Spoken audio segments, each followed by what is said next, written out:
action-packed night for the Wrestle Talk podcast with Joe and Renee. Give us a call, 657-383-1521. We would love to hear from you. Let's go ahead and bring in the man, the myth, the legend, the Night Owl.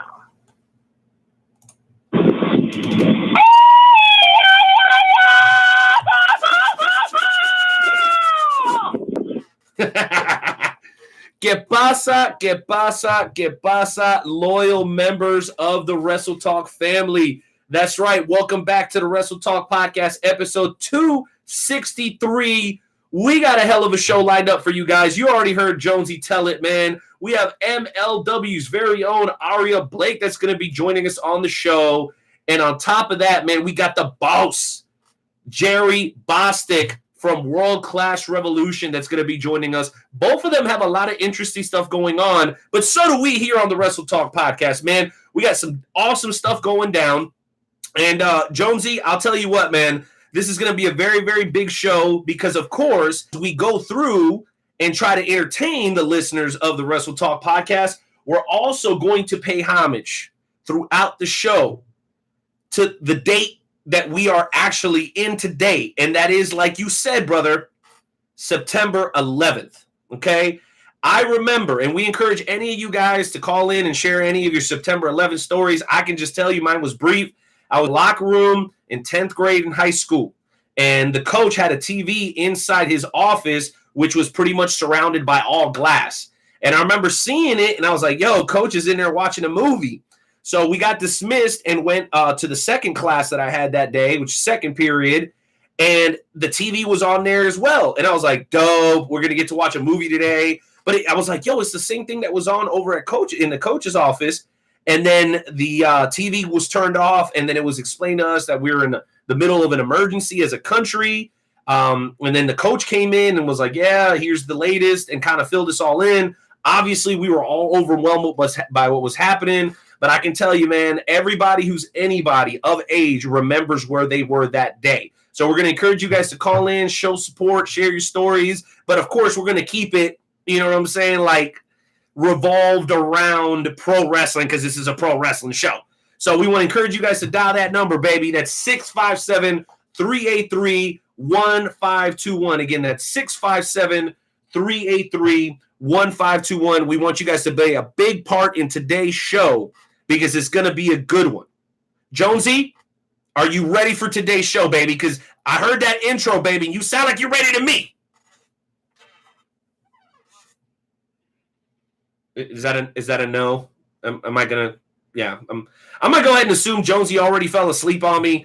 I mean, when I do these monologues, I can't blame him. Really, I can't blame any of you. If you fall asleep for a couple of minutes, don't worry. I'm not going to take it personally. But you know what we are going to do, guys, is we typically play the Carl Lewis spoof of the Star Spangled Banner during the show to kick it off. You already know how we do if you've seen this show before. You already know how we get down. But today we're going to do things a little bit differently because it is such an important day. So, intern Timmy, instead of hitting the Carl Lewis, would it be possible for you to just give me the old-fashioned, traditional Star Spangled Banner, the way it's supposed to be, as we ask everybody to respectfully remove their caps, place their hands over their hearts, as we pay homage to the greatest country on God's green earth, and that's America, damn it.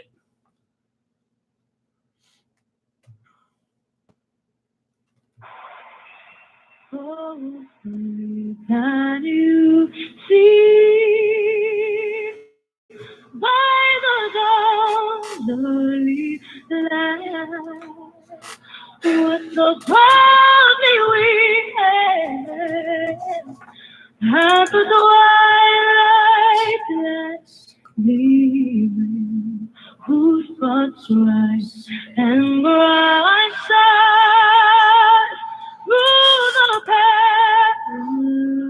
sand, or the wrath of the weak were so gallantly sweet, and the rugged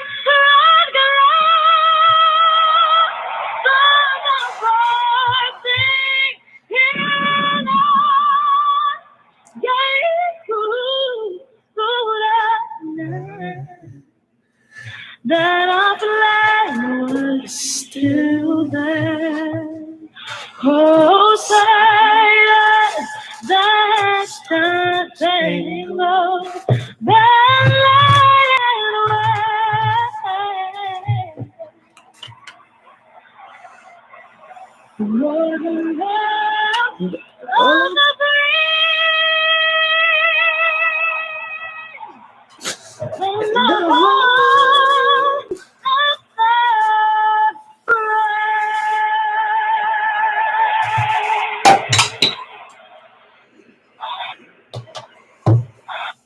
Woo! Wow. I got chills, dog. I legitimately got chills right now. That's crazy. Can you finally hear me? I was having a little bit of technical difficulties, so can you finally hear me?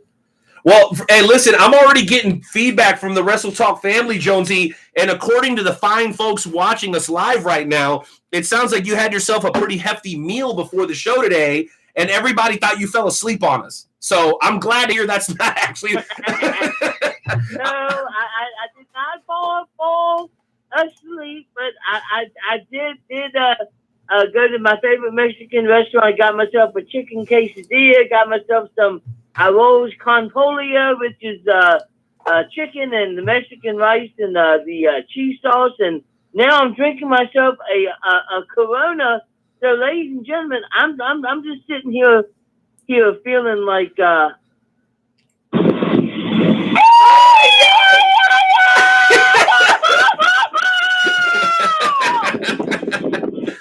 Oh my gosh, that's my favorite soundbite, dude. I swear.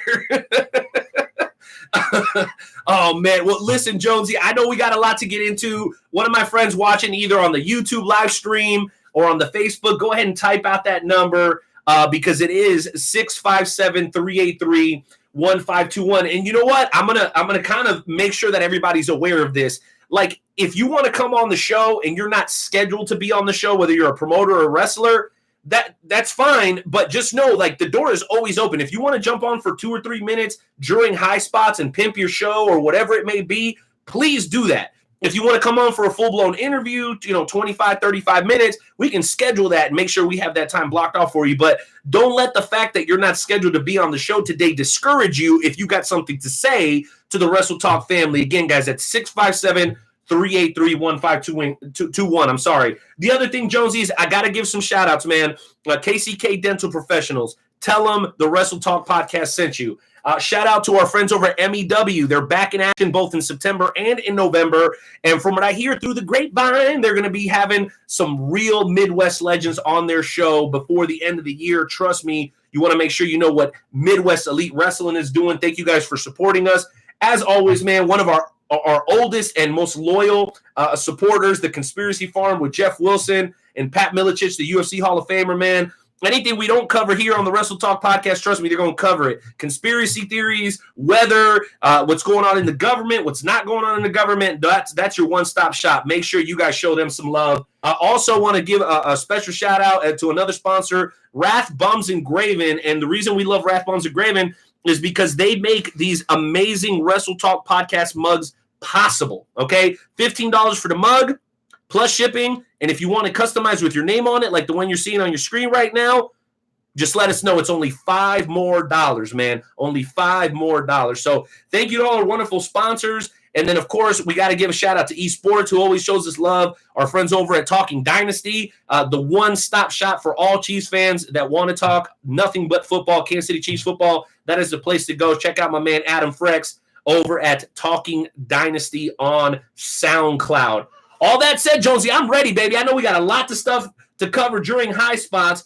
So why don't you go ahead and see who we've got on hold, because I am ready, dude. I know this is going to be an amazing episode. I want you guys to make sure that you guys are sharing this broadcast. Make sure you guys are tapping the screen, giving us the little hearts and the thumbs up. That keeps us going. This is a long, about 2.5-hour show most nights. So do us a favor, share, like, make the hearts fly across the screen if you're on YouTube or if you're on Facebook.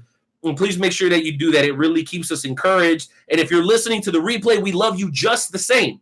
So make sure you share the broadcast and leave us a rating on any podcast platform that you happen to be listening to us at. The very last thing, Jonesy, that I want to hit on before we get into the high spot segment is we had a couple of people that signed up for the email list. That means you're going to get the press release that goes out to over 65 different media avenues. You're going to get all 3 posters. You'll get the Wrestle Talk poster and the 2 posters for the guests that we have that week. And then also contests and anything that involves us giving stuff away, you will be jumped to the front of the line if you're on the email list. Shout out to Susie and shout out to the folks over at IWE for subscribing to the Wrestle Talk Podcast email list. We only send you 1 email a week, and all the information on there is good as gold. We're not going to spam you. We're not going to sell your information. We promise you to only provide you with great content. All you got to do, type out your email address right here on the broadcast, or you can just send it to us directly, and we will add you to the email list, man. It is a win-win proposition. Jonesy, I know you get those emails that intern Timmy sends out, man. Are they pretty dope? Are they good, or are they like spam? What do you think?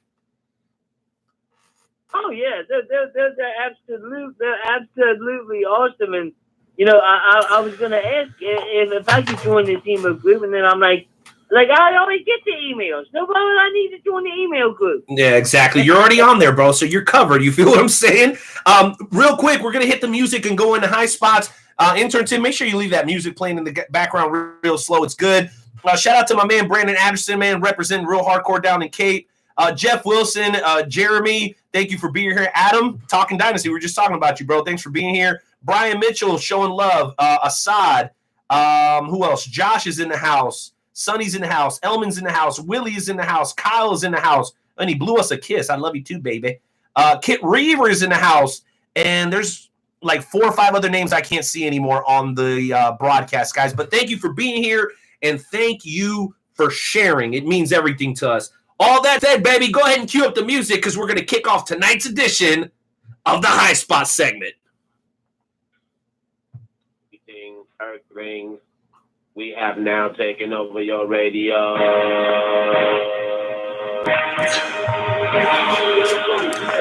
'em high, hit 'em high, hit 'em high. Hit 'em low, hit 'em low, hit 'em low. To the hole. The white got no game. I'm breaking your hot frame coming through like a train. Something that takes over the whole world is my unstoppable. What up, Paul? What up, Matt? What up, Rick? What up? What up? A lot of people checking in today, bro. Tell us where y'all are checking in from, please. Go ahead, Jonesy. Take it away, baby. Man, we got so much stuff that we could talk about. I think that I'm gonna go ahead and start it off with this whole issue with G Raver and Jim Cornette. Now, G Raver, as you know, is a deathmatch wrestler who we've actually had on the Wrestle Talk podcast before. He is a member of the Wrestle Talk podcast family. He is. And basically, what happened is he was involved in a death match, and he ended up getting cut really, really, really bad, where he needed to have emergency surgery and, you know, all this other stuff. He ended up cutting the inside of his arm where there's all kinds of arteries. But Jim Cornette, you know, being who Jim Cornette is, decided that he was going to make a Twitter post about it, posted the video, and made the reference that they should have just sat there and watched the guy bleed out. You know, so basically said, watch him die. Well, G Raver didn't take too kindly to that, so they've been going back and forth, and then on Jim Cornette's podcast, he made reference to the fact that somebody has started a GoFund for G Raver to help with his medical bills, and it like went up to like $5,000. So, you know, he was bashing on G Raver again. So G Raver decided that he was going to make a T-shirt that says F Jim Cornette, and has Jim Cornette with a bunch of skewers in his head. And Jim Cornette sees this T-shirt, and I guess now he says he's going to get his lawyer involved. It's pretty freaking crazy. I don't know if you've seen any of this, Renee, but if you haven't, you should definitely check out Jim Cornette's Twitter. And You'll see exactly what I'm talking about. Well, bro, I know exactly what you're talking about, and I want to get the opinion of the Wrestle Talk family. Guys, again, the number is 657-383-1521. There's already about 4 people on hold, but we promise we're going to get to you before the end of the segment. Man, I'm going to say this, bro. So, first off, let me clear off one misconception. So, G Raver actually posted that he was not responsible for the T-shirt. That was not his idea. He did not produce the T-shirt. Number 2, he did not start his own GoFundMe. The fans did. So, I heard the Jim Cornette rant because it's my job to listen, right, as a member of the media. And Jim Cornette was assuming that G Raver started his own GoFundMe. He did not. And for that reason and that reason alone, I am 100% on the side of G Raver here. Even though I am a Jim Cornette fan, I aspire to be in the shit-talking Hall of Fame, which I believe Jim Cornette is in. Okay? There are some people that belong in that Hall of Fame, and he is one of them. But he was off base, Jonesy, because G Raver did not do this stupid backyard outlaw wrestling mud show, whatever it is that he likes today. He did not open that stuff for himself, meaning the GoFundMe or the T-shirt sales. The fans did it for him. And you know what? Dude, I am super proud of the pro wrestling community for stepping in and trying to help the guy out. Now, am I okay with the kinds of risks these guys take? No, because I love humanity and I love people, and it scares me to see people doing stuff like this. Do I like the shock value? Yes. But if you're making a living doing deathmatch wrestling, I highly encourage you to think about longevity, okay?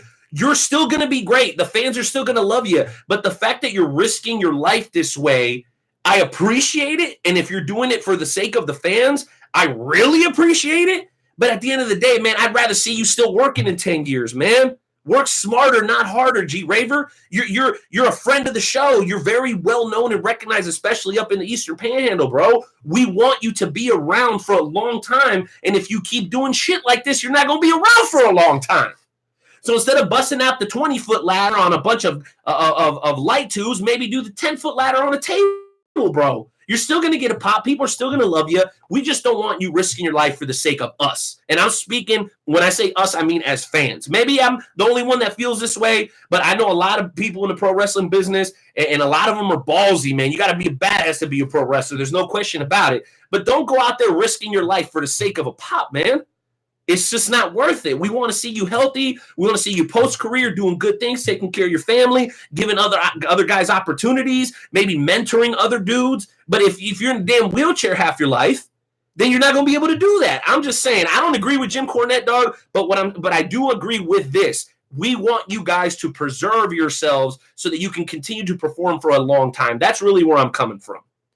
And as far as that kind of wrestling giving pro wrestling a bad name, maybe it does, maybe it doesn't. But you know what? There's so many options in 2019 that if you don't like that shit, go watch something else. Go watch something else. Go watch something else. You have the ability and the right to change the channel. You don't have to click on that YouTube video. You don't have to listen to that podcast if you don't want to. Listen and watch something else. You don't have to go online every time you see something you don't like and bitch about it constantly. Jonesy, I want to get your thoughts, and then I want to bring on some callers, baby, because I know there's going to be people with some strong opinions about this one.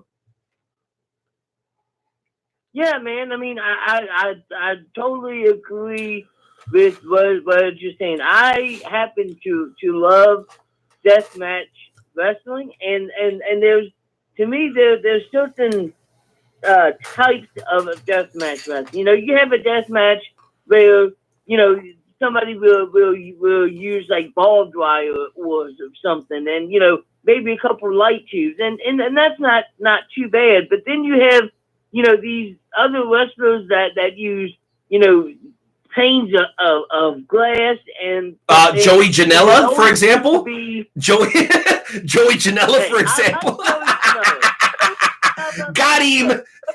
Got your ass, Joe. He is a deathmatch wrestler. He has been in quite a few death matches, you know, and you know, it's just there's something about it, and there it seems to be more and more promotions are doing this kind of stuff, like Matt Tremont, who we had on. What a badass that guy is! I mean, legitimately, what a badass. Promotion is all about, you know, deathmatch. CCW. As a matter of fact, they just had a deathmatch tournament where there was no ring. There was no ring whatsoever. Wow, dude. Yeah. Well, listen. Anyway. Listen, I want to get some callers on, but there's one other topic I want to throw out there. And by the way, guys, during high spots, 657-383-1521. If there's something else in the world of pro wrestling that you want to bring to the table, bring it, baby. We're ready for you. We're ready to discuss anything. We talked about transgender wrestlers last week, and I think we had a great conversation. So there's nothing that you could bring to the table that we're not ready to talk about. Here's what I wanted to say. AEW. They have the most loyal fan base that I've ever seen. Now, it's very short-lived thus far. But I want to hear from the naysayers and the supporters and how you feel about Cody Rhodes putting himself in the main event of the upcoming pay-per-view. It's called Gears of War or Gears of Fear or whatever the hell it's called. We'll get it right before the end of the show. But he is putting himself in the main event. This is the exact same stuff that people bitch at WWE for.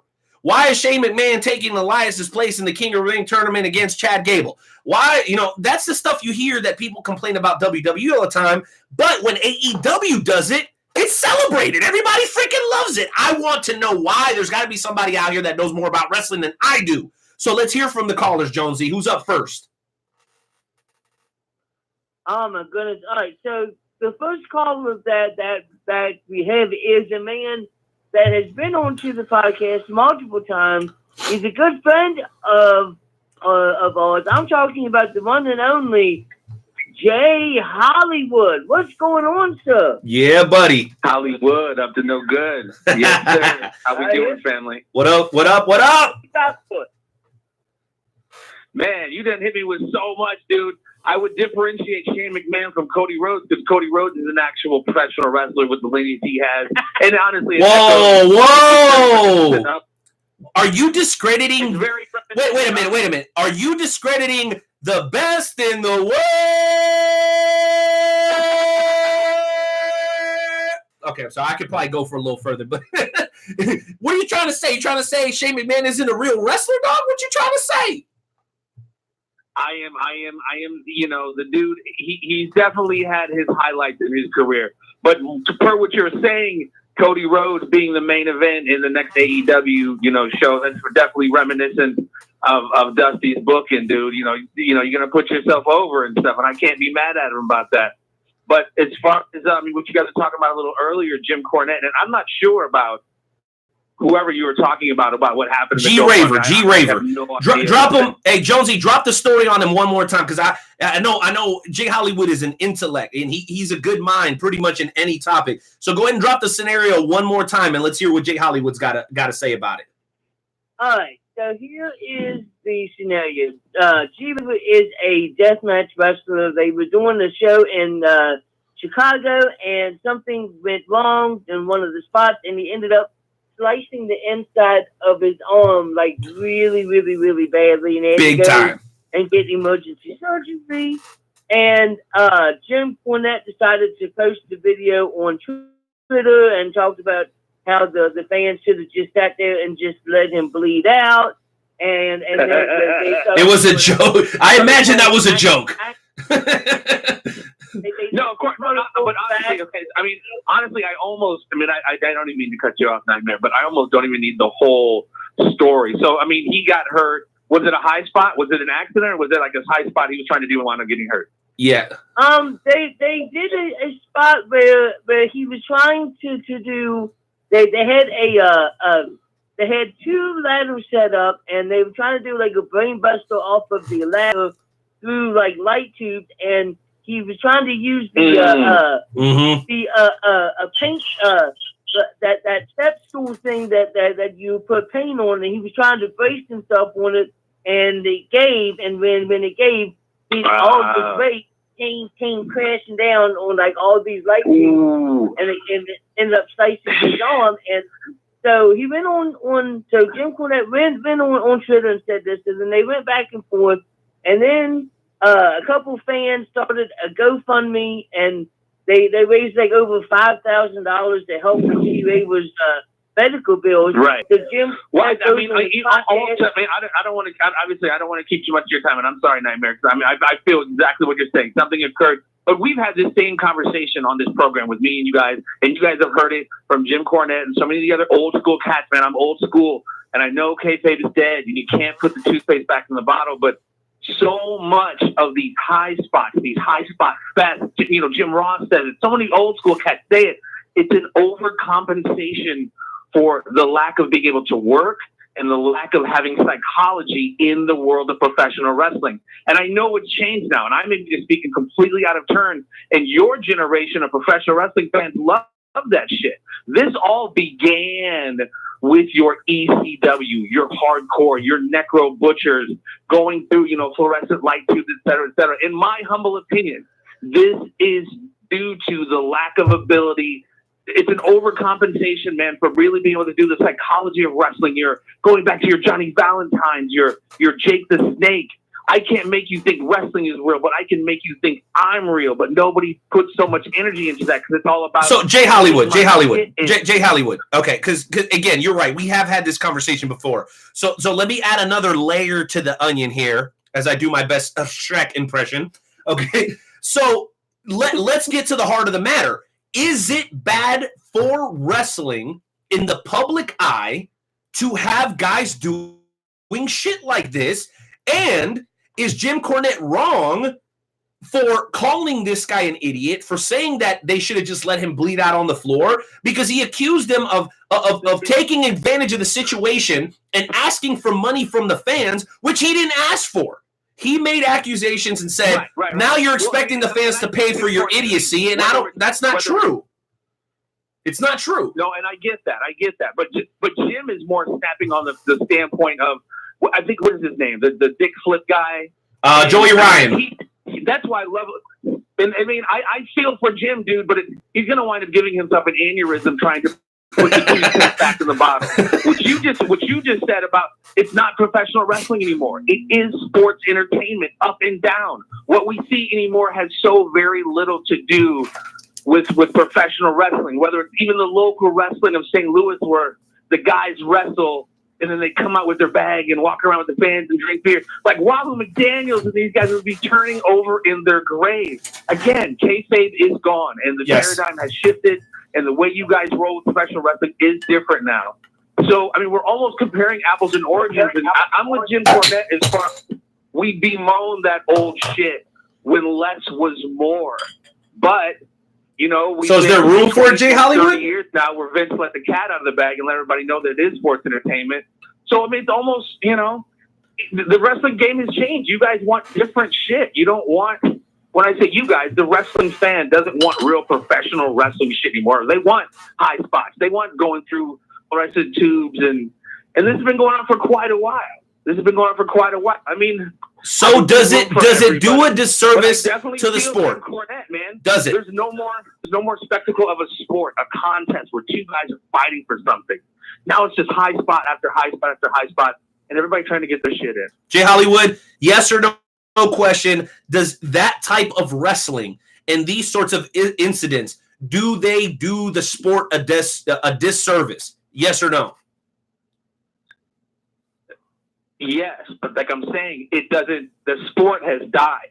What you're talking about, high spots like that, it works great for sports entertainment, but not so much for Joey. Do you remember Joey Mercury and I forget what the fuck the other guy, Joey Mercury and Jim Morrison guy or whatever. Anyway, yeah, it was a ladder match, and somebody hopped on the ladder and it fucking smashed Joey Mercury in the face. I think ended his career. Reconstructive surgery because of the ladder and all that. I mean, just think about all the different stuff that's gone on from these. I know Jim Cornette hates Necro Butcher. If everybody knows who Necro Butcher is, these guys who, again, this started with ECW and Sabu and all that shit. And again, there is a lane for that, but that's what helps or moves to answer your question. It really just discredits and minimalizes and delegitimizes what used to be what was perceived as an actual sport. And they can still do that. It's just, dick flips and stuff like that. Dick flips. Again, I'm a different fan, dude. The fans today are different from my era, and I hate to sound like that old fucking guy, but it's like, there is room for psychology in professional wrestling. There really still is. But they're in control of it. Like Jim Cornette says, you're telling them the story. They're not telling you the story. But it seems like now anymore the wrestlers are like, hey, Ben, what do you want me to do? Like, you're telling me what to do as opposed to the other way around. Well, Jay Hollywood, man, thank you so much for your insight, bro. Before you go, do us a big favor, man. Plug us what you got going on next, man. You guys are doing some big things over there at the Conspiracy Farm, man. Bring us up to speed real quick. Oh, without a doubt, man. We had to reschedule Monday's show, which was Dr. Jerome Corsi. He was one of the focuses of the Mueller investigation. We got him coming back on next Monday, going to be heavy hitting.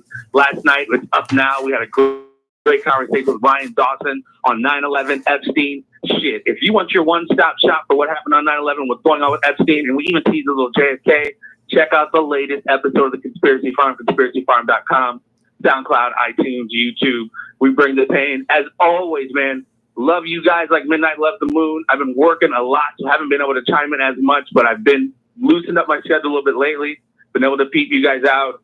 You guys are fucking awesome. Love what you do. Keep doing it. Love you. Hey, no doubt. Jay Hollywood, the one and only Jay Hollywood, bringing the Hollywood good looks to the Midwest, and of course, his partner in crime, the UFC Hall of Famer, Pat Miletich. Jonesy, I know you had some thoughts there, bro. And Jerry Bostic said he'll be joining us in just a couple of minutes, so we have time to get through the rest of the callers. But before we do that, Jonesy, did you have some thoughts on Jay Hollywood's thoughts? I do, and I totally respect his opinion. You know, he's an old school guy, so I totally respect his opinion 100%. But there is one thing I wanted to say. When the King of the Ring started, we made picks of who we thought was going to win the King of the Ring, and I believe that I said that Baron Corbin was going to win the King of the Ring. And what's happening? Baron Corbin is in the finals of the King of the Ring against. And he is going to win. He is going to win. Well, you know what? You bet on Kansas City. That ain't a bad way to bet. And I picked Andrade Cien Almas and Drew McIntyre, which I was totally off. So I'll take my lumps where I need to. Let's just see what happens, bro. I think people are finally starting to come around on Baron Corbin. The match he had a couple of weeks ago with Cedric Alexander was probably the best match I've ever seen him have. I'm just hoping he can have a similar type of match against Chad Gable. My question is to you, before we bring on the next caller, do you have a problem with the fact that they're not doing it at Clash of Champions? They seem to be leaning towards doing it on Monday instead of Sunday. How do you feel about that, Jonesy? I thought that they were doing it on Sunday. I thought that was like the whole thing was they were going to have this big tournament and then it was all going to end at the pay-per-view. But I guess that I was wrong. Well, I've heard some conflicting reports. I've heard some conflicting reports. There was a lot of people online frustrated that why would something this important be left to a Monday or Tuesday show instead of being a part of the pay-per-view. I'm not really sure. Maybe somebody can confirm. But what I do want to do now, Jonesy, is get on to the next caller, man. Who's up next? All right, next we got a man that calls in every single week. Ladies and gentlemen, we got the Bishop. What's going on, sir? Jonesy, Night Owl, how y'all doing this evening? What up, what up? What's up? What's on your mind, man? Well, I think that, with the King of the Ring, me personally, I think that it should be at Clash of the Champions because, growing up watching the King of the Ring, I mean, that was a big deal, because you wanted to see who became king. And that's more like that's a pay-per-view like match. And so, in a way, I'm kind of disappointed that it'll be on Raw, but, to answer the question, it should be a part of the pay-per-view Clash of Champions because the King of the Ring is a big deal. It's the next step towards, being a WWE champion or a longer career. Well, that's awesome to hear you say that, Bishop. And I'll tell you what, man, and we want to get your opinion on some of the other stuff that we've been talking about tonight. And guys, I just got word. We're about 3 minutes away from Jerry the Boss Bostic. He will be joining us, man. He's a real busy guy. You guys know he's running one of the most successful promotions in the country and world class. He'll be joining us in about 3 minutes.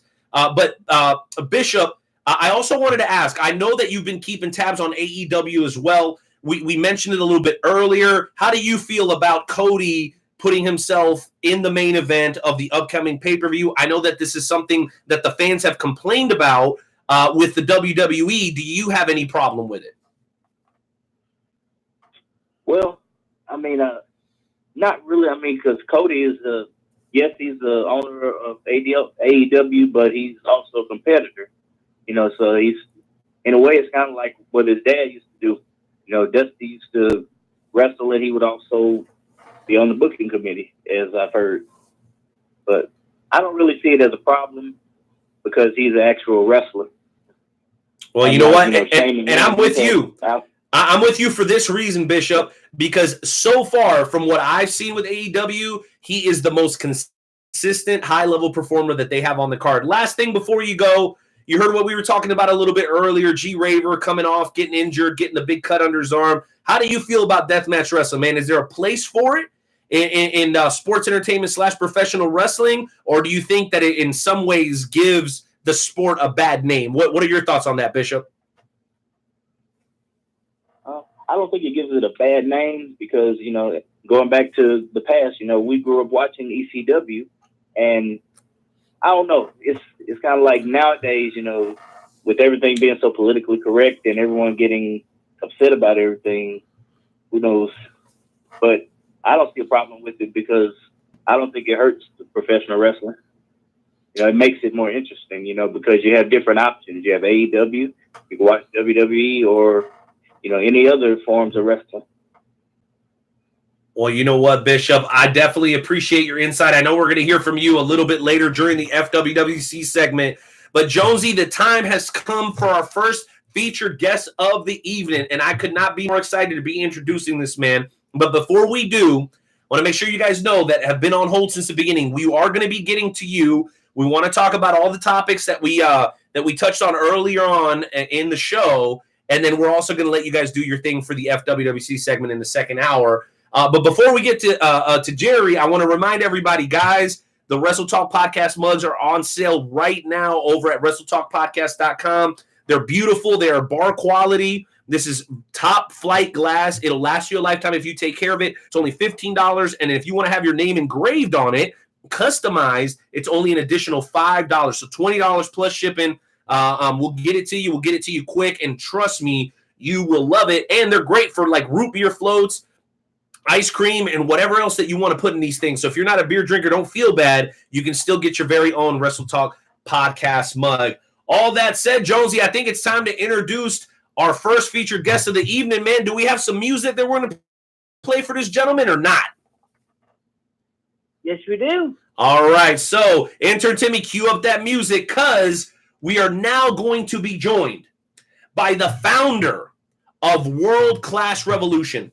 I would say that this is one of, if not the hottest promotion in the Midwest, and definitely the hottest promotion residing in the state of Oklahoma. And there's a lot of people that make it happen. The Von Erichs are wrestling there. I mean, we've seen a lot of great talent working World Class. But at the top of that pyramid, there's one man, and he's the boss, ladies and gentlemen. So welcome back a current member of the Wrestle Talk family, the boss, Jerry Bostic.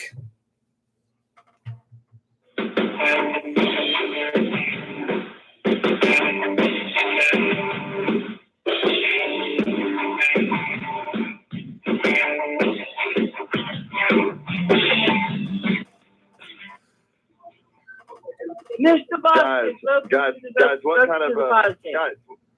kind of music was that? What kind of intro was that? Oh shit! Here we go. Joe picked it. It was Joe's fault. Okay, well, I'm gonna come into this podcast like this. I don't come in on no whack cover band. I'm gonna come in like this. I came on this podcast to change the game, and when I leave, just like I made my mark on wrestling, this podcast ain't ever gonna be the same. Mic drop, boys. Woo! Jonesy, what was that? What did we play? What did we play for Jerry Bostic? I know it was something dope, but what was it? That was the theme song to WWF Superstars. The theme song. Man, you know what? I'll give you that. At least it was old school. At least you didn't hit me with like the theme song to 205 Live or something. I love it, Jerry. Man, I'll tell you what, dude. There's a lot of things that you're known for, and being an easygoing, fun-loving guy is definitely one of them. I've had a chance to talk to some of the people that have shared a locker room with you, and they love working for you, man. One of the guys that I got to a chance to talk to recently was Chandler. Chandler, who's doing really well for himself out in Texas and throughout the Midwest. He had nothing but great things to say about you. And then our second hour guest, Aria, was telling me that she was really looking forward to working with you, but then she suffered an injury. So she told me to tell you to make sure that you don't forget about her.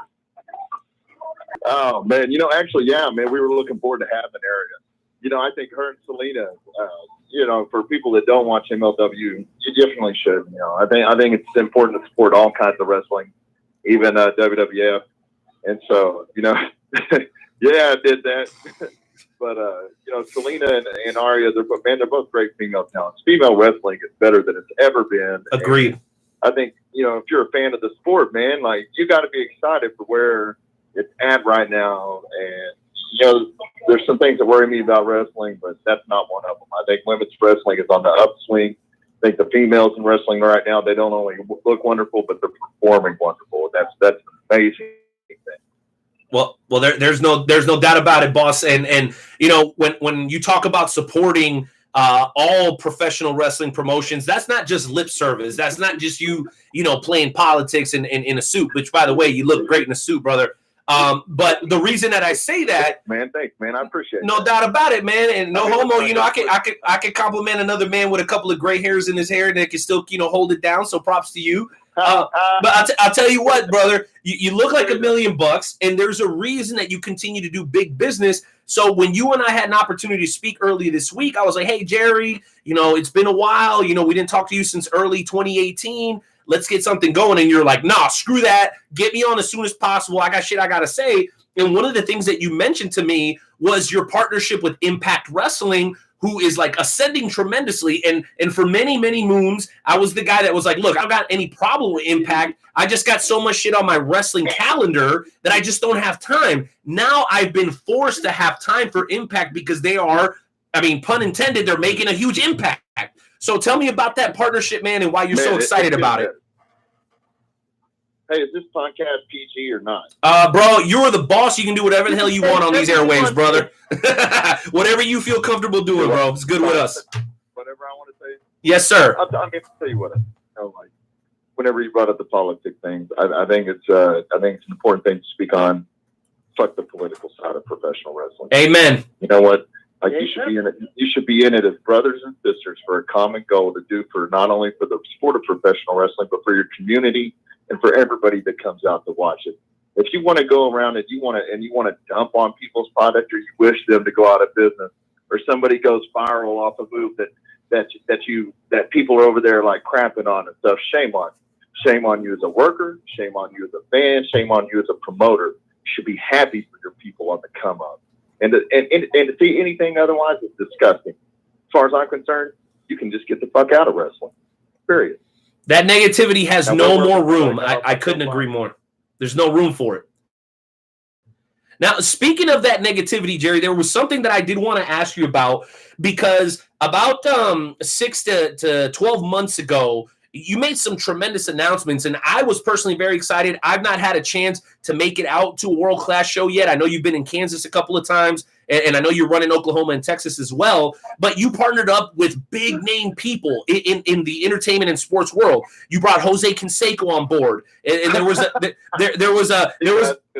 oh man! Wait a minute. So there was going to touch on Farrah Abraham, huh? Yeah, and then there was Farrah Abraham as well. Well, here's the reason that I'm bringing it up.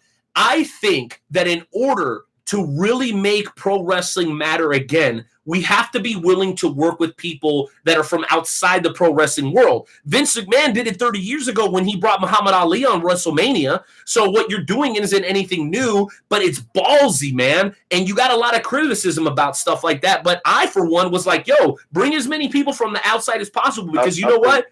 Yeah, Jose has a contingency of fans that are going to always follow him. Farrah had a contingency of fans that are always going to follow her. I didn't see anything wrong with it. What did you think about some of the backlash that you got from it?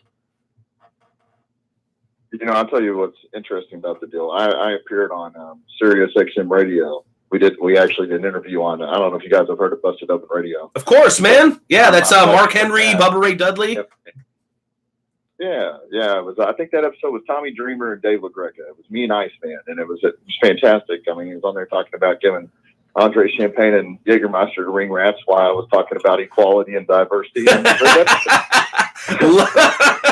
That's good shit. He told, man, is that if you think that you got the right for 1 minute to judge somebody, then you are straight up full of shit, man. You don't even get it, because we don't have the right to judge each other. We don't know each other like that. Like, you know your heart more than anybody else is going to know your heart. We all make mistakes. We're all human. Who was anybody to condemn Farrah Abraham and say, don't come into our sport? Don't come into this. Don't do that. Oh, because you had a sex tape. How many wrestlers had sex tapes, but all these wrestling fans didn't have no problem watching them? A bunch of perverts. Wait a minute. I believe we got a drop for that. Intern Timmy, can you hit that drop for me? I think you know which one I'm talking about. Because you're right, dude. The same people that criticize, the same people that make fun, the same people that point the finger are the ones that I had people with my company. I had people criticize me. I had people tell me what a horrible human being was. One guy, he said, well, you probably hired her, or he goes, you hired her because you want to sleep with her. I said, well, I probably wouldn't turn it down. I mean, wait a minute. Here's the drop. I think we got the drop ready, Jerry. Here it is. Got him! Got him. That's right. It sounds like jealousy to me, boss. In all seriousness, Farrah is a nice woman. Remember that you're watching reality television.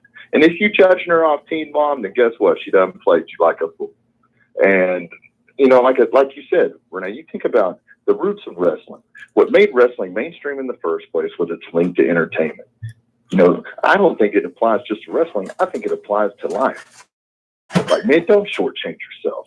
If there's something you want to do, you go do it. The only person that's ever going to stop you most of the time is yourself. And your ideas don't have to be the same as everyone else's. You don't have to go out and try to be the best Vince McMahon, because guess what? There's only one Vince McMahon. You can go out and be the best you. You can go put out a quality product. You can go out and bring in people that maybe other people wouldn't bring in, because guess what? Maybe they need another chance, and maybe you're that dude to give it to them, or that girl to give it to them. You know what I mean? And people did not understand that for a second. And nobody had the right to pass that kind of judgment on her, number one. And, they did the same thing with Jose Canseco. But, I mean, I don't know if you got that button ready to drop again.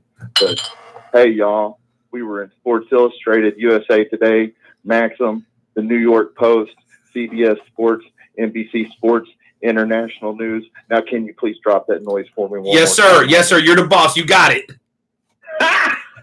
Got him! Got him! One step ahead, ladies and gentlemen. Jonesy, why don't you jump on in here, man, with Jerry the Boss Bostic, man, of World Class Revolution. I'm telling you, dude, I'm a huge fan, and I cannot wait to get my stinking ass out to a show, bro.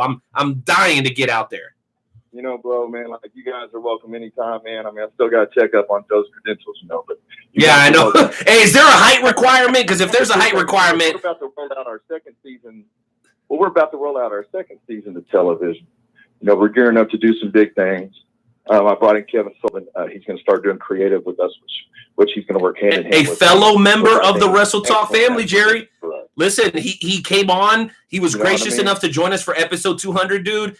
That you get a 5 super kick rating from the Wrestle Talk podcast for bringing on Kevin Sullivan. He was very, very generous with his time when he came on the show, and we'll never, ever be able to express our gratitude to him for being a part of episode 200 here on the show. That was huge for us, right, Joe? Man, he's a great dude. Guess what? Great dude. I believe that was the same episode that we had Cahagas on. That's right, and you almost got your ass whooped. Cahagas is actually fixing to join us as well. Y'all know that? Cahagas is fixing to actually join us as well. Hell yeah. Joe almost got his ass whooped that night. I remember. Cahagas was ready to whoop your ass, Joe. Hey, I'm going to tell you guys straight up, man. Kevin Sullivan has had a weird day today. I can already tell you. Today, Kevin Sullivan sit down and watched World Class invades South Fork Ranch for the first time. He probably had a really weird day. I can imagine that. Whenever we went to the ranch and we did that for the first time, all kinds of people in the industry shit on it. They crapped all over it. They said how dumb it was, and I mean, do you know how dumb it really was, guys? How dumb was it? It was so dumb that JR took it to his agent. People in Hollywood saw it. We could have possibly sold our TV show to someone, but I refused to do it because I think it's worth more than what it was valued at the time. And people in Hollywood knew all about this concept. So, can you hit that noise? One more time. There it is. One more time, ladies and gentlemen. Got him! Got him! Joe, I know you're chomping at the bit to jump in here with some questions, bro. Why don't you go ahead and do that now? Oh yes, man! Bring on those questions. Bring them on. Too, because I love it when people try to stump me. Do it. All right. So what I wanted to actually talk to the boss about is a pay-per-view called Oaklamania. Can you tell us exactly what Oaklamania is or was? I'll tell you, Oaklamania was the creation of myself and Jim Ross. And in that one event, we produced more ring rat per wrestler than any pay-per-view.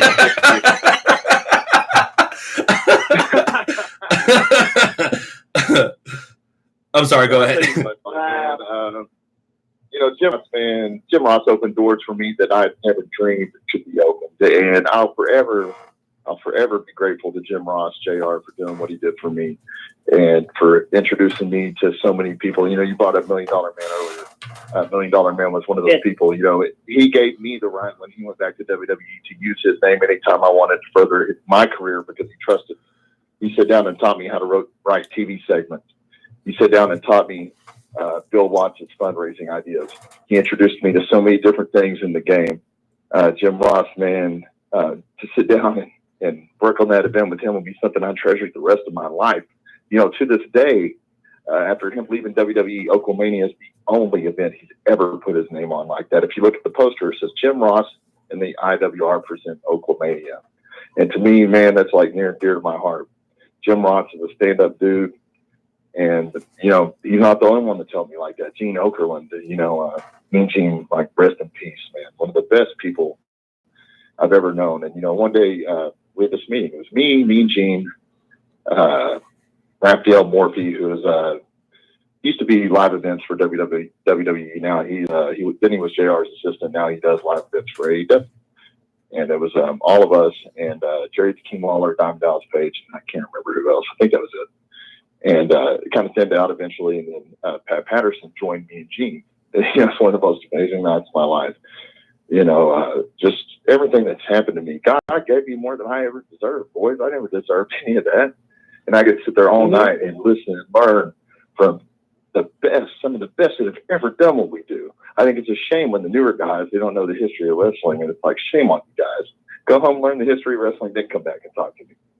And we sat there and at one point, Gene was introducing me to all these people from WWE because it was in the WWE hotel. It was at New Orleans WrestleMania last year. And I'm sitting there thinking, man, is he that drunk? And, towards the end of the night, he goes, so do you like what I did there? And I was like, aren't you just drunk? And he goes, no. He goes, I introduced them to you now because in a couple of years, they'll all know you. And he goes, I'm glad you were late because I needed to ask Jim if he felt it too. And, we were late because me and Raphael were having to carry bags of JR's damn book. That shit was heavy, boys. Let me tell you. Believe that. That was heavy. That's probably the hardest manual labor I've done in a few years. And so I said, well, what do you mean? And he goes, whenever Vince changed the game, his ideas were different. They were innovative stuff nobody's ever done. He goes, and here you come with some of the most innovative ideas that's been in wrestling in years. And, he goes, I see you in a lot of ways as the next Vince. And I thought, my God, it's like I'm not even gonna lie, like I cried over it. That was like the ultimate compliment anybody could ever give me. But, you know, it's meant in the good ways, of course. But, and, you know, even last year I went through a rough period, and you just never know. I mean, there's so many wonderful people in the game. You know, MVP is one of my dearest friends. You know, I do anything for that dude. And he do for me too. Like last year, and I went through stuff. Man, he called me every day to check on me. Him and Psycho shit. You know, who no shows everybody, but he'll drive to one of my shows from West Memphis, Arkansas, to Ardmore, Oklahoma, just to save me money. And you know, I've been so blessed to do things, and we're coming up on the 4th Oklahomania, and it's crazy. And this year, you know, Oklahomania is actually taking the undercard to OklaCon, because OklaCon is going to expand into a multi pop culture environment event. But in doing so, you know, we're introducing, we're going to have some of the weirdest shit you guys have ever seen at a convention. You know, we got the barber. He's coming down, right? Oh, I did not know that. That's breaking news right here. I love that. I did not know that barber was coming in. Well, guess what? He's going to be set up cutting people's hair. He doesn't know how to cut anybody's hair, but you can pay to get their hair cut by the barber and film it. He can cut mine. I don't think there's any risk there. That's dope. I mean, what wrestling? But at the end of the day, what wrestling fan doesn't want to have their hair cut by the barber and have that on video? I mean, that's true. To me, wrestling is about, don't ever forget why you're in it. Be able to watch it and love it. And it's funny whoever said that about being in the locker room with me, because anybody that's in the locker room with me, whenever I get a chance to watch the shows and stuff, man, I'm in there like cheering, jumping up and down, like I'm loving this shit. Because guess what? Like, man, that's why I got into this shit, because I love it. And I love to get back to people. And, you know, it's like giving them those unforgettable memories. You know, I reached out to Duke the Dumpster Drosy, right? And like, hey, man, you know, I want you to come down. I want you to be a part of what we do. And I came up with this game, and I wanted to talk to you about it. And they're like, well, what's that? Or he's like, what's that? And I was like, now don't judge me until I get to the end of this description here. And he's like, okay, well, what is it? And I was like, I came up with this game called Human Dumpster Diving. And he's like, what? And I was like, yeah. I said, you remember, I want you guys to close your eyes and envision this.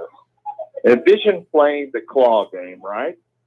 You know, the game where the little claw comes down, blah, blah, blah, whatever. And I never win. Yes, I know. I never win. Well, I mean, yeah, me either, man. It's a ripoff. Damn right. And this could possibly be a ripoff, too. But the reason why this could be a ripoff is because, I mean, let's be real, man. Duke's just a trash man. He ain't got all the money in the world. So he's going to have a dumpster at his booth. And he's going to have, like, gifts wrapped in it. Some of them are going to be good. Some of them would be pranks. You know, it's going to be a mixture of both. And they're going to be wrapped in newspaper because he can't afford gift wrap. Don't hate on him. He's a trash man. You know what I mean? You're going to be able to get a photo op from Duke. You're going to be able to get an autograph. You're going to be able to jump up in the dumpster and go dumpster diving. I mean, like, it's about that sounds amazing. Oh, you know, shit. Like, hell yeah. You know, like that guy, like Repo Man. Repo Man's going to be there stealing from people. I mean, you know, like, where are you going to go and get an experience like that, man? Well, listen, Jerry, I'm gonna tell you right now. He better be careful with me because I'm Mexican. I'm Mexican. If he steals from me, I'm likely gonna stab him, even though I know I'm gonna get deported immediately afterwards. But I'm okay with that. I'm good. No, man, don't worry about it, man. Don't worry about it. I'm planning on having a car show. You'll be there. Oh, hell yeah, boy! Look at some lowriders in there. Oh, what else you got, brother? What else you got, Jonesy? You know, I actually thought about that. Dude, you should do it. I tried to get Bo Duke to come down and judge a card show. No lie. That would be sick as hell. You know, like I said, it's about creating memories. I don't know if you guys seen who's coming, but you know, like Coolio's coming. Holy shit! And it just so happened that one of the stepbrothers, you know, whenever we go to karaoke, he does Gangsta's Paradise. Jermaine does Gangsta's That's Paradise. A great song. And so, I mean, who's to say that Coolio's not going to rap Gangsta's Paradise to the ring with Jermaine singing LB Fun? What? Oh my! Like, oh, bro, when is this show, Joe? I know it's still your turn, bro, and I feel so bad. But when is the show, Jerry? I gotta know this because I gotta clear this shit with the warden. Going over the What'd you say? Oklahomania, guys, is going to be November the 1st, 2nd, and 3rd in Ardmore. Man, and I'm in Kansas City. Multiple wrestling shows. So Oh, it's going to have multiple wrestling shows. It's going to have vendors, cosplay. It's going to be a full-blown convention outside of wrestling shows. You know, I told PCO the other day, I was like, man, why don't you come down and do Oklahomania? Me, you, and Destro can sit down and write a theatrical play about being the modern-day Frankenstein, and we'll present it. You know, I mean, and what's that? You know what's sad? You know what's sad, guys? These are all true stories. Right now, I'm trying to put together a haunted house where you'll go through the haunted house and you'll come across all these scary ass wrestlers, like, you know, like what if Boogeyman's in there, Papa Shango. Oh my God! Yes! Oh my gosh! Bro, I'm about to go talk to my wife during the break. I'm telling you. Oh man! You know, like that's my message to everybody. There was a time last year, man, when wrestling got toxic because it's too overwhelming, and you know, it took its toll on mentally, physically, every which way. But you ain't got to do. Like, you ain't got to live your life like that. Like, just live life and be happy and do for other people. Do for other people as you want them to do for you. Yeah, help people, you know, smoke a lot of weed. That'll make your life better, guys. Rules, people forget, man. Damn right. People forget the golden rule. And world class was built off relationships. You better believe when I got in this game, I didn't have no money. I had nothing, man. I started this game with nothing. And, in fact, my mom bought my ring. And I built this off relationships and taking care of people. And we're entering into a new era. We have the 2 upcoming Impact shows this weekend, which are going to be amazing. The cards are stacked. You know, we got Enid and Lawton, Oklahoma, both for the first time. Then we turn around next weekend. We go back into college football, where last year we were the first wrestling company to ever produce a show in conjunction with the college football game. We broke their attendance record. We were on the NBC News in Dallas, Fox News in Dallas. Then we go back to River City Wrestling in San Antonio to partner with Brandon Oliver, because guess what? Promoters can work together. Yes, they can. Can work together. Yep. It doesn't matter if you're in the same town. It doesn't matter. Respect each other. Learn how to work around dates. Learn how to use talent the right way. Learn how to treat each other the right way. You're not on opposite sides. In newsflash, geniuses, no one is competition for each other. Until you get on WWE level, you're not competition, period. AEW, you're not either. Jonesy, that's a lot to overcome, man. Jerry's just dropping knowledge, dropping nuggets all over the place, man. What do you got on your mind, bro?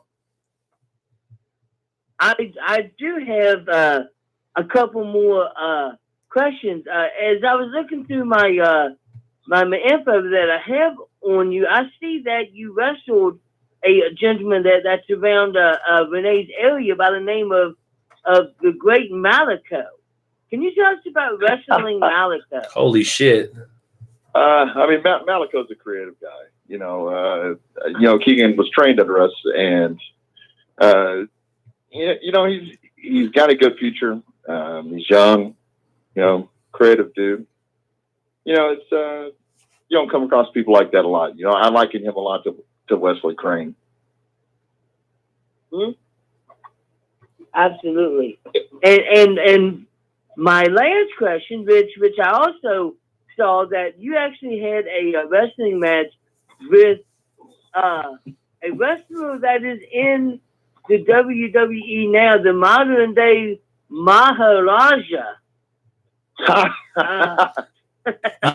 Yes, we are going to make you talk about that. we were going to ask the tough questions, Jerry. You already know. That's my claim to fame, man. You know, it's funny. Most people don't bring that up. Funny story about that. So, you know, at this point, everybody knows that wrestling's somewhat a work, right? Well, you know, Jinder likes to call a lot of things beforehand, whatever. And guess what? I don't remember yesterday, much less like 18 million spots in a wrestling match. We get out there about 7 matches in the first night, or 7 spots in, and not done. I'm like, oh shit, what are we doing next? I forgot. Damn. At one point, he calls for an arm drag. Well, guess what? I don't give arm drags. It was horrid. And after the match, I'm sitting in the back, and Jinder's one of my good friends, man. I love Jinder. I can't say enough nice things about Jinder. You know, I'll tell you a funny story about him after we get done with this. But, you know, we're sitting in the back. He goes, boss, man, what was up with that arm drag? I said, it was a shit drag, fool, because I don't do it. So, you know, the next day, we have another match. And he goes to start calling the match. I'm like, look, bro, this is going to go a lot better if we just call it on the fly. You know, my matches, all on the fly. most of the time I don't even know the finish. People are like, man, what are we going to do for the finish? I'm like, I don't know. We'll figure it out. You'll know. It's my answer. You'll know. It's, that's one reason why if you ever watch any of my work, it's extremely unpredictable because it's just whatever comes off the top of my head. I mean, Jesus, I've given people wet willies. I've bit their asses. I've spanked them. I've cried for my mother. I mean, there's, you never know what you're going to get out of it. But at the end of the day, I'm having fun. And that's all it should be. People can criticize me or they can criticize World Class all day long.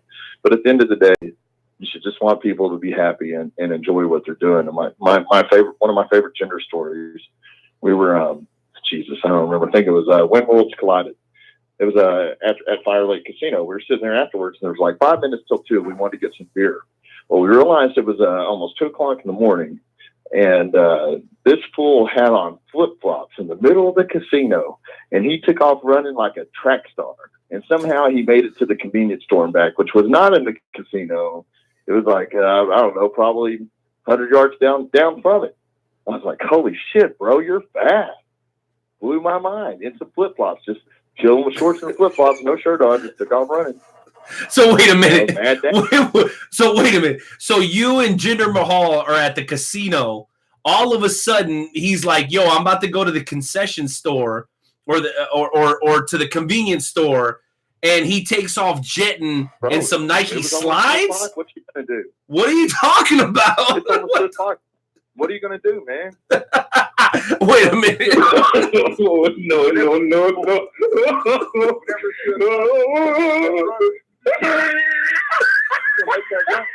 All right. Hold up. Jerry. Okay, so. You want them drinks, you go to get those drinks. Go get those drinks. Hey, bro, Jinder Mahal running full speed in flip-flops just made my damn night. Joe, did you have another question, bro? Because I'm dying over here. You have no idea. I mean, like, I don't know if y'all remember, like, Michael Johnson, but he is Michael Johnson running. Well, this fool was flying. Hey, listen, I live in the home of Maurice Green, so I know about some track stuff. Big props, man. Big props to Jinder. Big props to Jinder on the side for his success, man. Big props because that dude deserves it, man. God bless Jinder Mahal, man. Hell yeah. What do you got, Jonesy? I mean, except for those times we fought. I didn't like him when we fought, but you know what I mean. Yeah, of course. My last question is, what do you hope that the fans get out of seeing one of your wrestling shows? At the end of the day, what do you hope that the fans get out of seeing one of your shows? It's a great question, Joe. Man, my main thing is that, and I'll do this almost every show I get a chance. If I got time, I will sit by that door and I will thank everybody that comes in. Towards the end of the show, if I get a chance, I'll go out and I'll look around and I'll look just to see if people are smiling. And at the end of the day, I try to stand by that door and shake everybody's hands at least, because everybody that comes to that door and walks out that door is what enables me to live my dream every day. Period. Wow. Not only that, but those people, they've enabled World Class to donate more than $100,000 back to communities. They've enabled me to go out and do things that I never in my life thought were possible. So, it's funny because people sometimes are like, when they talk about jobs, like, man, don't take it personal. No, man, this shit is personal. It's very personal on so many levels. This ain't just wrestling to me. I don't have any other job. I do music stuff on the side, and now I started producing some things, and I started doing. But guess what? Those are all my jobs. This is all World Class to me. World Class is personal, and I want these people that come there to feel like they're part of this family because they help build that family. And it's like I go around, and man, I want to see smiles, and I want to see happy people, and I want to know that I gave them these worth, and I sent them home with something maybe they'll never forget. That's simple. Wow.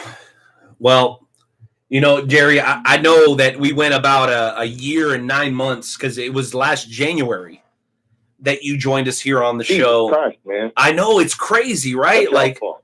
I know it's man. I don't know if it's the time or the weed. This ain't a live podcast. I get y'all's ass spanked. No doubt about it. Well, I love that, man. Like I said, I don't know if it's the time or the weed, man, but it's sure amazing catching up with somebody such as yourself who you sound like a wrestler I'm sorry, you sound like a fan that was lucky enough to become a wrestler, that was blessed enough to become a promoter. And I love that about you, Jerry, because it sounds like you have a connection with the people that are sitting in the audience, and you're just as worried about them as popping the guys in the back, because that's something that I talk about here on the show a lot, because I go to a lot of shows, and we're going to get into shoot and shout here in just a second, because I'm kind of upset about something. But I'll tell you what, you seem to care equally about the people that paid the money to get in than popping the boys in the back. And that's something, again, that I go off about all the time. If you're wrestling to pop the boys in the back, you're not in the business for the right reasons. So with that said, Jerry, so we can close out this segment correctly, we want to ask you to please join us on this week's edition of the Wrestle Talk Podcast Shoot and Shout segment. Jonesy will explain it. Let us know if you're down. Jonesy, go ahead and explain to Jerry what it's all about. Let me tell you guys one story. Let me tell you one cool fan story of mine real quick. Of course. About it. Yeah, absolutely. Go ahead. God bless Texas. God bless Texas 1 in Dallas, right? The return of Iceman Keith Parson. Yeah. He came out and assisted Devon Erickson against the Aero Club. You know, I was sitting out in the crowd, man, because Iceman's come out to cut this promo. None of us know what he's going to say because, I mean, world class ain't rehearsed, man. That shit ain't written. It's people doing their job, being themselves, having the ability to be enabled. So he comes out and starts cutting this killer promo, one of the best promos ever. Nobody, like me and Iceman both, we don't know if he's going to be remembered because it's been so long that you've been in the game. And people stood up for him. They said all his catchphrases. Man, it was like one of the most amazing things in the world. And this whole time, right, I'm out sitting in the middle of the crowd. I'm sitting in a chair next to some fans. We're all jumping up and down and eating this shit up. And, man, that's what it's all about. I don't give a fuck if you're a wrestler or a promoter or if you've been to WWE. You ain't no better than anybody that comes in that door and buys a ticket, period. Preach. Wow. Dropping some real knowledge here tonight. But I am down to play the game now. Okay, let's do it. Jonesy, why don't you go ahead and break down the rules, hit the music as we get into tonight's edition of the Wrestle Talk Podcast Shoot and Shout segment. All right, so it's really, really simple. The Shoot and Shout segment is your opportunity. You get 15, 20 seconds to let everybody know what exactly is pissing you off. It could be anything in professional wrestling. It can be the fact that it pisses you off that there's too much air in a bag of potato chips. So we're going to play some music. Renee will go first, and I'll go, and then it'll be your turn to let everybody know what's pissing you off. Are you down to do this, sir? I am down to do it. All right. Here we go. Intro to me. Hit that music.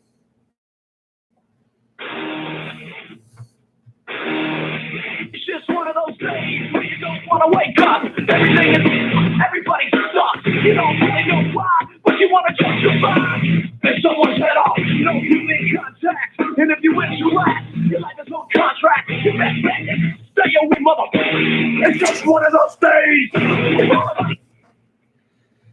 All right, Renee, kick us off. Well, listen, I'm going to go ahead and kick it off. You know, sometimes my stuff is pro wrestling related and sometimes it isn't. Okay. And today it is pro wrestling related. As you know, the Wrestle Talk Podcast is continuing to expand throughout the world, the pro wrestling community. So whenever there's a show going on TV, it doesn't matter really what it is. We're on Twitter. We're giving our opinions. But for the most part, I like to watch what the other people are saying about what they're watching. The level of disrespect that I saw during the Roman Reigns segment when he brought those kids out, the kids with cancer, the cancer survivor kids, the shit people were saying online legitimately pissed me off, dude. I'm like, can you not put your personal feelings to the side for about 3 minutes so that this dude can do a good service for humanity? I mean, when you stop and think about it, what was he doing?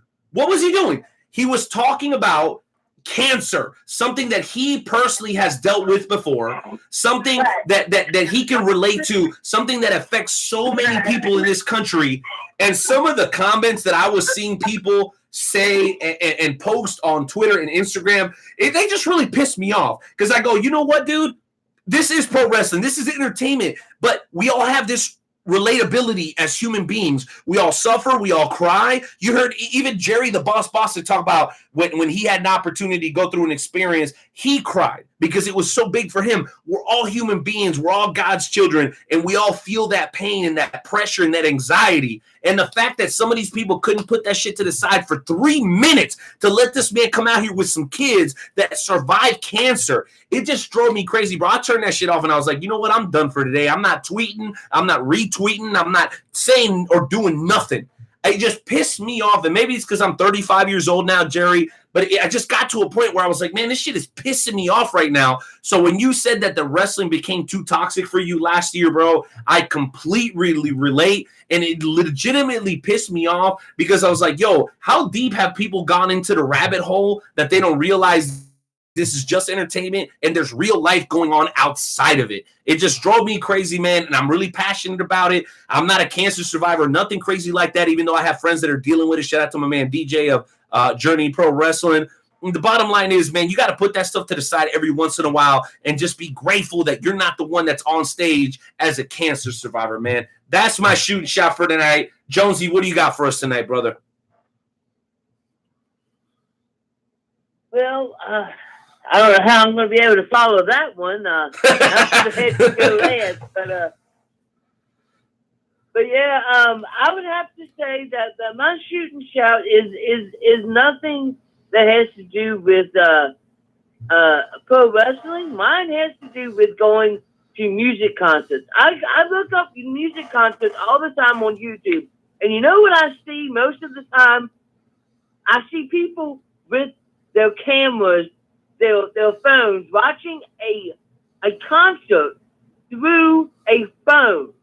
You are at a concert. Why do you have your phone out videotaping a concert that you should be watching? You paid like $70, $80, $90 to see this concert, and you're doing nothing but videotaping. It doesn't make any sense. Well, listen, you know what, Jerry? I don't know you don't know this, but every once in a while we have WWE or professional wrestling legends chime in. And I had shot the Iron Sheik a message over because I knew what Joe was going to say. And here's what the Iron Sheik thinks about people watching concerts through their phones when they're at the show. Iron Sheik? Fucking bullshit! All right, Jerry, the boss, Bostic, what is chapping your ass tonight, amigo?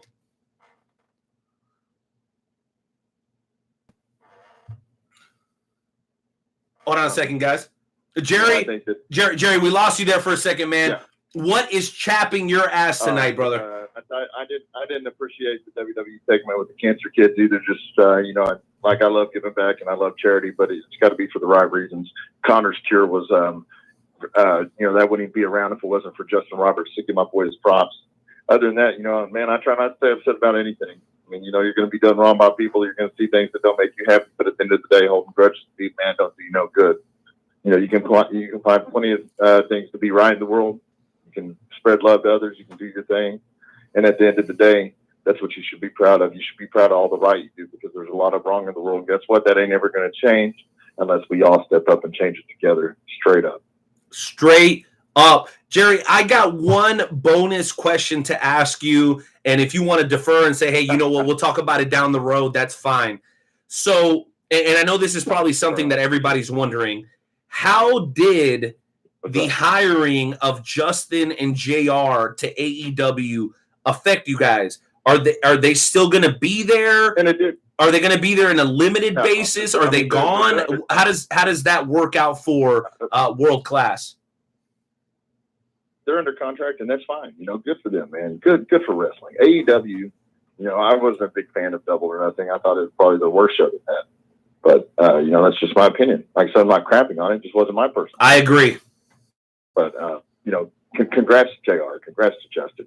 It's a place for wrestling to be able to grow and for people to be happy and for people to have jobs. So everybody should be happy for them. I'm excited to where we're going, Basically, the new regime at World Class would be myself, Kevin Sullivan, Animal, who knows? You might even see another invasion of the Soviet Union. You never know what you're going to see in world class.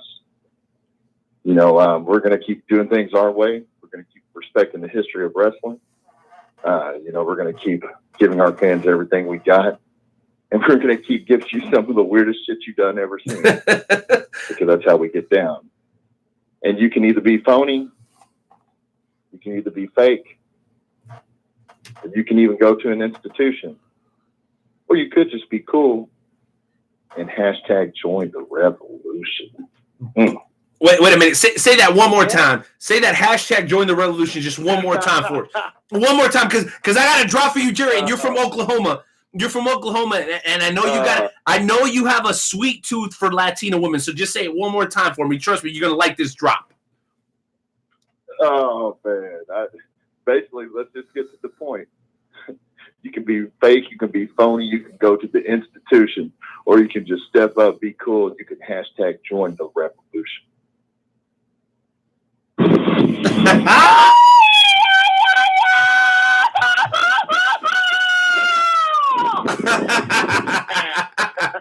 Arriba la sierra, cabrones. Love it, man. Well, man, thanks for having me, man. Jerry, it's an honor. Like always. Dude, an honor. You've got WrestleCade. You've got Oaklamania. You've got Oklacon. You've got Impact Wrestling, the two shows you guys are doing this coming weekend. Dude, Jerry, one last thing before you go, man. Thank you for being a loyal member of the Wrestle Talk family. And plug your shit, man. What do people need to know about you and World Class? Man, you can check out the stuff on Oklacon at worldclassrevent.com, EENT. And that goes for if you want to hire me to DJ jobs, if you want to hire music artists, whatever you want, or you can go to worldclassprowrestling.com for the wrestling aspect of it. You can find me on Facebook, you can find me on Twitter, you can find me on Instagram, but I can't tell you where because I don't even know myself. Just type in my name and you'll find yourself there. And, just keep it real, love each other, and remember, like, you ain't got to do for yourself before you do for others. Amen. Jonesy, say thank you to Jerry the Boss Bostic, man, because he's a busy dude, and we never know when he's going to be able to join us again, dude. Absolutely. What a freaking interview. Wow. Thank you, Jerry. We will catch you down the road, brother. Man, catch you guys down the road, too. God bless both of you. Thank you for having me. God bless you, man. I'll see you in November, dude. I'm going to be there. Believe that. No doubt, fellas. Keep it real. Keep it real. Hey, you ain't got to be phony. You ain't got to be fake. You ain't got to join the institution. But you keep it real and you go join that revolution. Yeah, baby. I love it. We're coming back with the world's premier fantasy wrestling promotion, the FWWC. We'll be back in 2 minutes and 20 seconds. Intern Timmy, can you play something for me that goes hard, baby? Because episode 263 has been on fire. Boom, baby. Boom. Absolutely.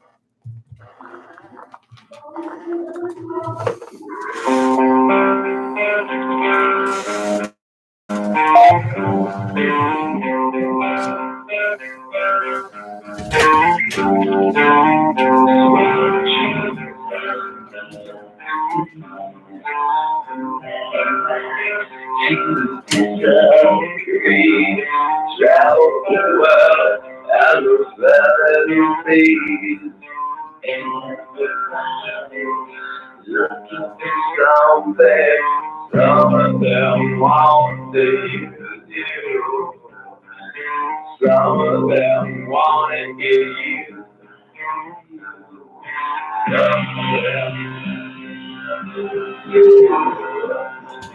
Some of them want to be out you.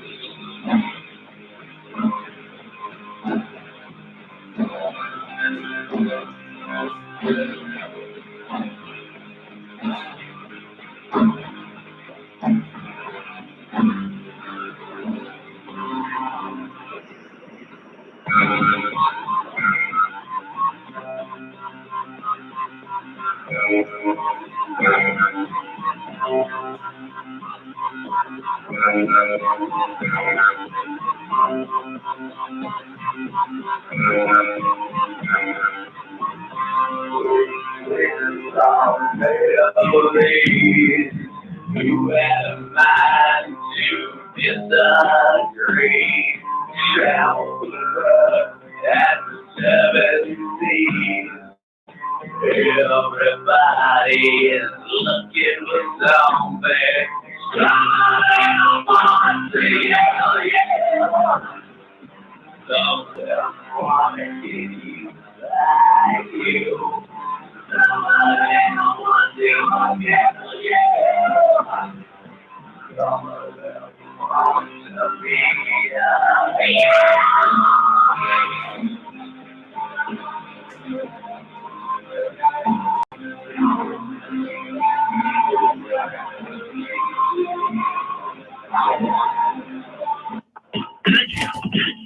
Yo, what up?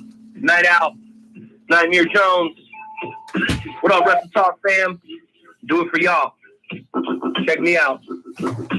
Kick in the door, waving the 4-4. Even them haters can't hate us no more. Lock your door, cause we got some more. Every Wednesday we here, keeping it raw. Night out, Nightmare Jones and all the best guests. Like a double barrel pointed right at your chest. Wrestle Talk Podcast.com. Smashing and killing it like the night of the prom.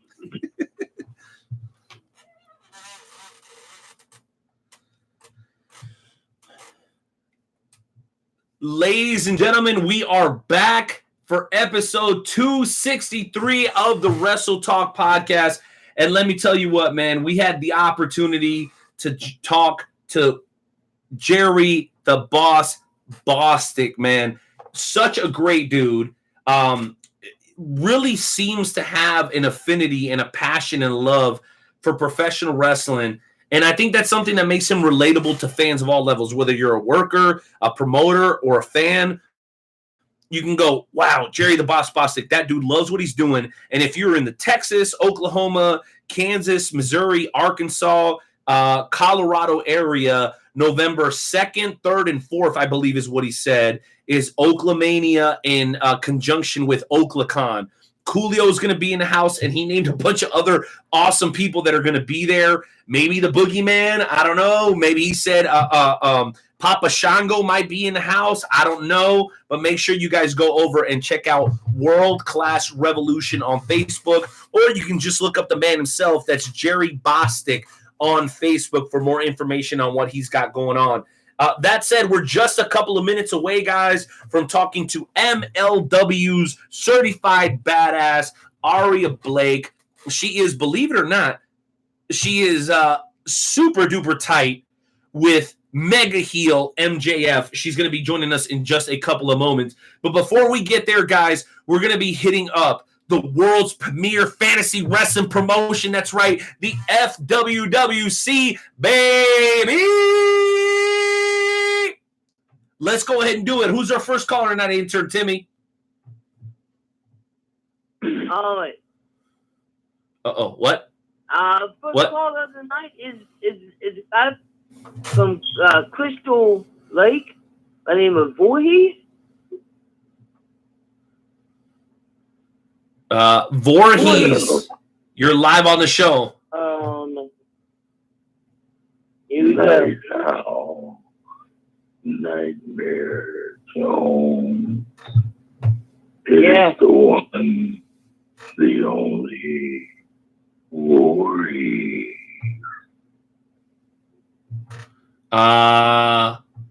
Okay, well, Voorhees, thank you for thank you for joining us during the FWWC segment. And we got some questions coming in through social here. We're going to get to those in a few minutes. Somebody asked me what I thought about Kevin Owens being fired. Now we're hearing who we think the next IWE Women's Champ is going to be. We'll get to that in just a minute. But Voorhees, why are you here with us on the Wrestle Talk podcast tonight? I know you've got a big match coming up to Armageddon, but clearly you've got something that you want everybody to hear. My match at Armageddon is going to be a lot of bloodshed, pain,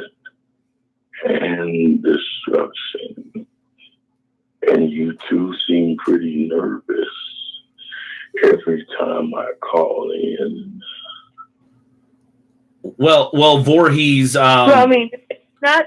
Wait a minute. Wait just a not minute, sir. being Wait a minute. Nightmare Jones, I'm going to go ahead and ask you to please act like the caller that you are during this segment. This is not about you or La Familia. This is about the FWWC. So please stay in your lane, okay? Voorhees, you've got a lot going on right now, and since you've arrived in the FWWC, you have reigned when it comes to terror, but you've not been able to capture a championship yet. Is there a championship that you're particularly interested in, whether it be at Armageddon or beyond it? The championship that interests me is the hybrid title.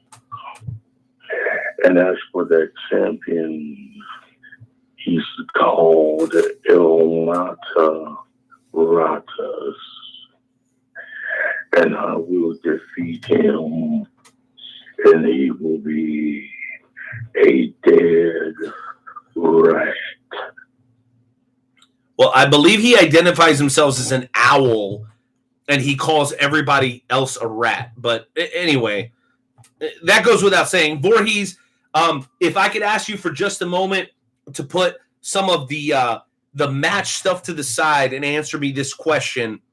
Why is it so important for those who are not able to compete in professional wrestling legitimately to check out the FWWC? Because I know you have a passion for it. I know it's something that you've always wanted to be a part of. I know you wanted to be a professional wrestler, but your profession, your personal situation didn't allow you to do that.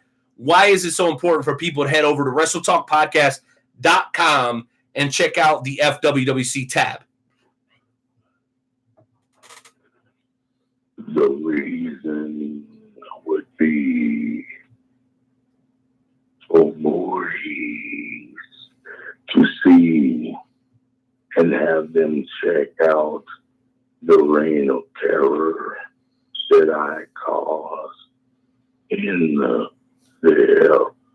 FWWC. Okay, well, thank you, Voorhees, for that insight. Guys, we're just about 2 or 3 minutes away from Snippets of Truth tonight. If you have any prayer requests, our friends on YouTube, our friends on Facebook Live, or if you're listening to the replay, just go ahead and shoot us an email over at WrestleTalkPodcast@gmail.com. We'll get your prayer request in for next week. All you got to do is give us your first name and what state you're representing, and we'll make sure that gets to our resident chaplain, Big Daddy P. Up next, I believe we have Nightmare Jones, who is interested on coming on and telling us a little bit about what he's got going on now. Nightmare, I know you're used to being a co-host of this segment, but the board of directors has made a decision. And the fact that you're always on your La Familia propaganda has really just gotten out of control, okay? So from now on, whenever this segment happens, you will have to call in like everybody else. Because it's just you and Outta and the rest of those buffoons over at La Familia are just causing a lot of mayhem, no pun intended, and we're tired of it. So if you want to be a part of the show, you're going to have to call in like everybody else. How do you feel about that, sir? Well, so you do realize that Outta pays for this podcast, right? That's fine, but I'm the host, and when this show happens, he's not the one running the boards. So if he doesn't like it, he can get off his lazy ass and come and do some work. Well, what questions do you have? I don't have any questions. I'm not interested in you. I'd much rather move on to somebody like Remy Ricks, who actually's got something to bring to the plate. Okay, well, let's bring him on. Fine, no. You're going back on the bench, so shut your mouth. Sick and tired of it. Ladies and gentlemen, welcome on to the show a man who was formerly a #1 contender for the European Championship and now is looking towards Armageddon. A lot of you guys know it as Clash of Champions. We know it as Armageddon. Ladies and gentlemen, a man that is never afraid to step up to a challenge. That is the one, the only Remy effing Ricks. Remy Ricks, you're live on the show. What's on your mind tonight? Man, we got a lot of stuff on the mind tonight, especially with that paper-pushing punk of a general manager thinking he can be a competitor when he's running his mouth. Hold on. I'm talking about. Who are we talking about here? Let's speak clearly. Who are we talking about? I'm getting to it if you let me say it. Okay, go ahead. Go right ahead. We're speaking of that La Familia flunky, El Mata's, since I gotta be good. No, you don't. No. Have you not been listening to the rest of the show? You can say whatever you need to say here on the Wrestle Talk podcast, sir. I have, but normally when I speak the way I speak, Remy gets in trouble. Then just speak, brother. Just speak. All right, fine. We're talking about that La Familia flunky, that El Mata side bitch, who will never, ever be able to fill the shoes of the La Familia family when El Mata retires.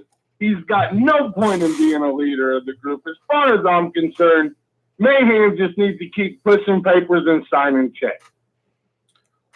Wow. So because he likes to run his mouth a little bit and talk about that can't nobody make him do something. But what he fails to realize, I'm not everybody else. I'm Remy Ricks. If I want something, I will get it done. And I proved that today.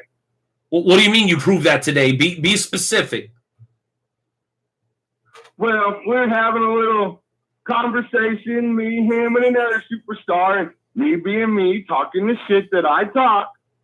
He stuck talking my shit, and nobody's going to make me do something. I continue to talk my shit.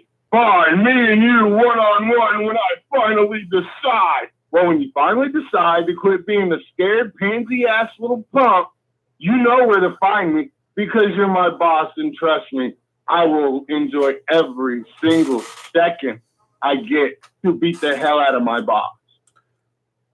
Well, Remy Ricks, do you believe that is in the best interest of your personal career to be challenging not only the general manager of the brand, but also a member of La Familia? Have you not been following my career? I have. I'm just wondering, are you sure this is the right move? I've been paying. Don't question me, Remy Ricks, okay? Because I pay attention, and I'm a big fan of yours. So maybe that was a rhetorical question that you were asking. But yes, I have been paying attention, and I do see how you operate. But listen, what I also see now over a 5-year span is everybody who challenges La Familia fails. That's what I've seen, and I'm wondering if you haven't seen the same thing. Well, according to everybody in the locker room, what you just said, that applies to when I face everybody. And at the end of the day, my record looks a lot better than a lot of them people talking their shit and running their mouth. So as far as I'm concerned, not only does my record speak for itself, my work ethic speaks for itself, and the fact that I am one of the best rookies to step foot in the FWWC. And I will make any challenge I want, whether people think I don't need to or I'm not ready. I will let you know what I am ready and not ready for. Oh, wow.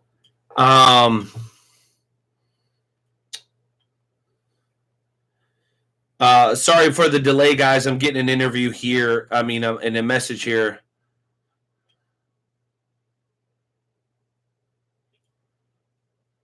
Hold on a second. Okay, so sorry, guys. I'm just trying to multitask here. So here's what I'm seeing. I'm seeing Hardcore Sis, the former temporary general manager of Blue Brand, is demanding to come on. She's very upset. She's lost her patience at this point, and it seems like we really have no option other than letting her on, because she feels like what she's done has shaken the foundation of FWC, and she refuses to be left off the segment. So against my better judgment, I'm going to go ahead and bring on a La Familia member, the newest La Familia member, Hardcore Sis.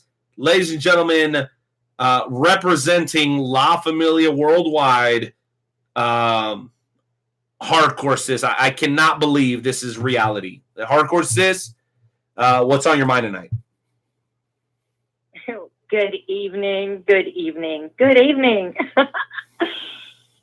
So, first of all, let me just say that I am so looking forward to Sunday because I have a chance to come out of Sunday a double champion.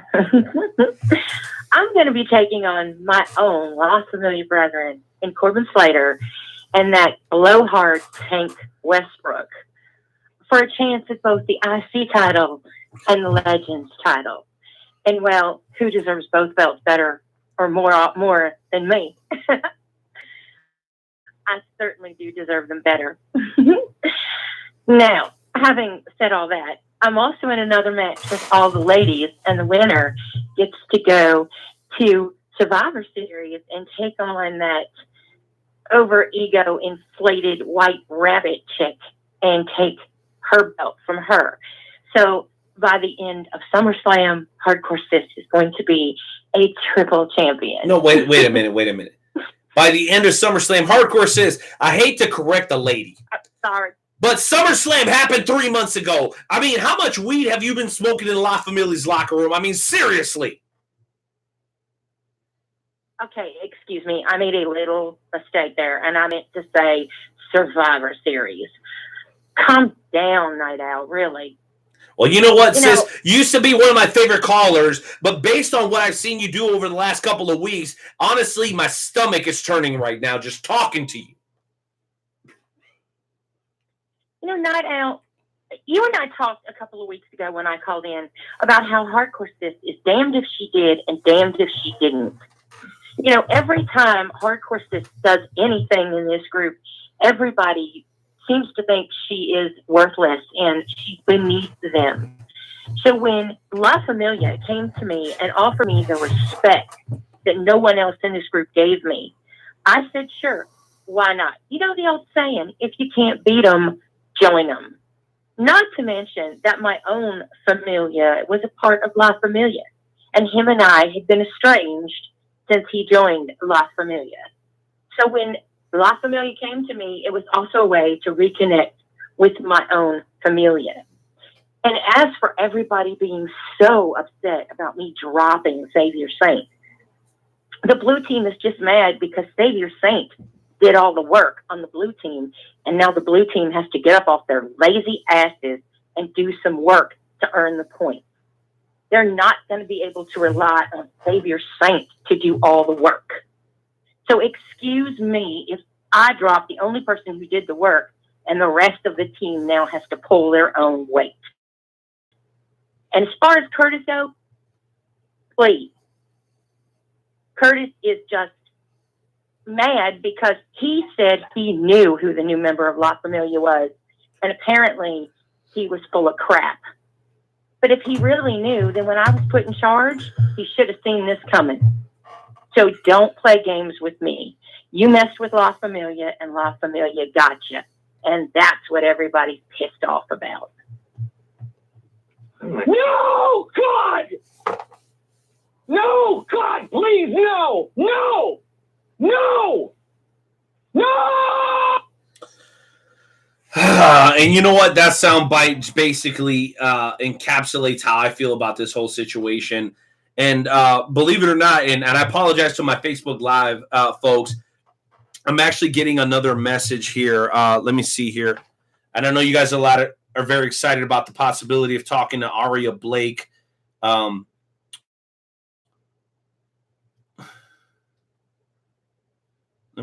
Okay, sorry about that.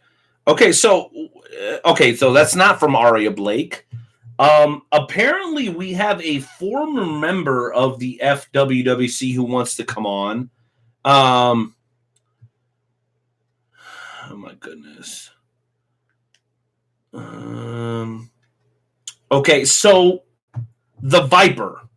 You guys may or may have not heard of the Viper before, but the Viper was a guy. Let me get away from the microphone. It gets a little loud. I apologize. So the Viper's a guy who made his presence felt in the FWWC. What I understood from the agents was that he was just maybe a little bit overwhelmed with the FWWC. But that's just what I heard. I don't know. We've not heard from this guy in over 2 months. And I think it's pretty simple. You want to be a part of the FWC, you cut promos, you have matches, you have communication with people behind the scenes and make sure that you're planning your stuff out and that it all makes sense. But we've not heard from this man in over 6 weeks, maybe even 8 weeks.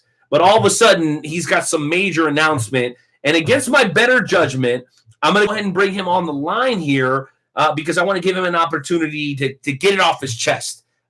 For the lack of a better phrase. So, ladies and gentlemen, welcome back to the show for the first time in a long time, the Viper. Well, hey, Renee. Great to have you on, sir. Welcome back. It's been a while. What is on your mind tonight? Well, I'm going to tell you, like I've told a lot of people, my dad was in the hospital, so that's why I took some time off. So it's not that I was hiding or any of this other bullshit. So all due respect, and I'm sorry I had to take some time off. Well, listen, family's coming first before this shit. Listen, Viper, you don't have to apologize to me. What I can tell you is that the FWWC locker room was a buzz when you first showed up, and maybe a week or two in to your debut, you were no longer able to participate. And I was personally excited to see you do your thing. So what is this big announcement that you have for the FWWC universe? Well, due to Papa Viper being all right, well, I'm going to go ahead and say it now. I'm retired. I appreciate it. Oh my God! So wait a minute. So you had a 2-week career and you're retiring from the FWWC? Yeah, and if you believe that, I got a fucking fridge, I'll tell you. Yes! Never threw a dime. Not a dime. Not a dime. I love to hear that. Viper, you are officially back into the free agent pool in the FWC, man. I know you know your wrestling. I know you watch Raw, SmackDown, NXT, and everything else, dude. You are tailor-made to become a champion in the world's premier fantasy wrestling group, dude. I am uber excited about that opportunity. And guess what, guys? We have another caller. Just another, and I know you guys are excited about Aria Blake. We're still working on getting her on. I promise, okay? But we have another caller who has some thoughts. And this caller, believe it or not, was recently ousted of the FWWC because he made what I would summarize as a poor decision, okay? When it came to how he was handling his business in the FWC. But you know what? This is the Wrestle Talk Podcast, episode number 263. And we love nothing more than to give people a second opportunity. So, again, against our better judgment, we're going to go ahead and bring him on, hoping that he has something to bring to the table. Ladies and gentlemen, welcome back into the Wrestle Talk Podcast. The one, the only, the Fireman. What's up? What's up? How's everybody doing? Well, Fireman, as you can imagine, this has been a very difficult week for the board of directors. We've had to make some very difficult decisions. So if I said we were great, I would say that would be a lie. What I would say is we are blessed to be here, sir, and thank you for joining us. What is on your mind? The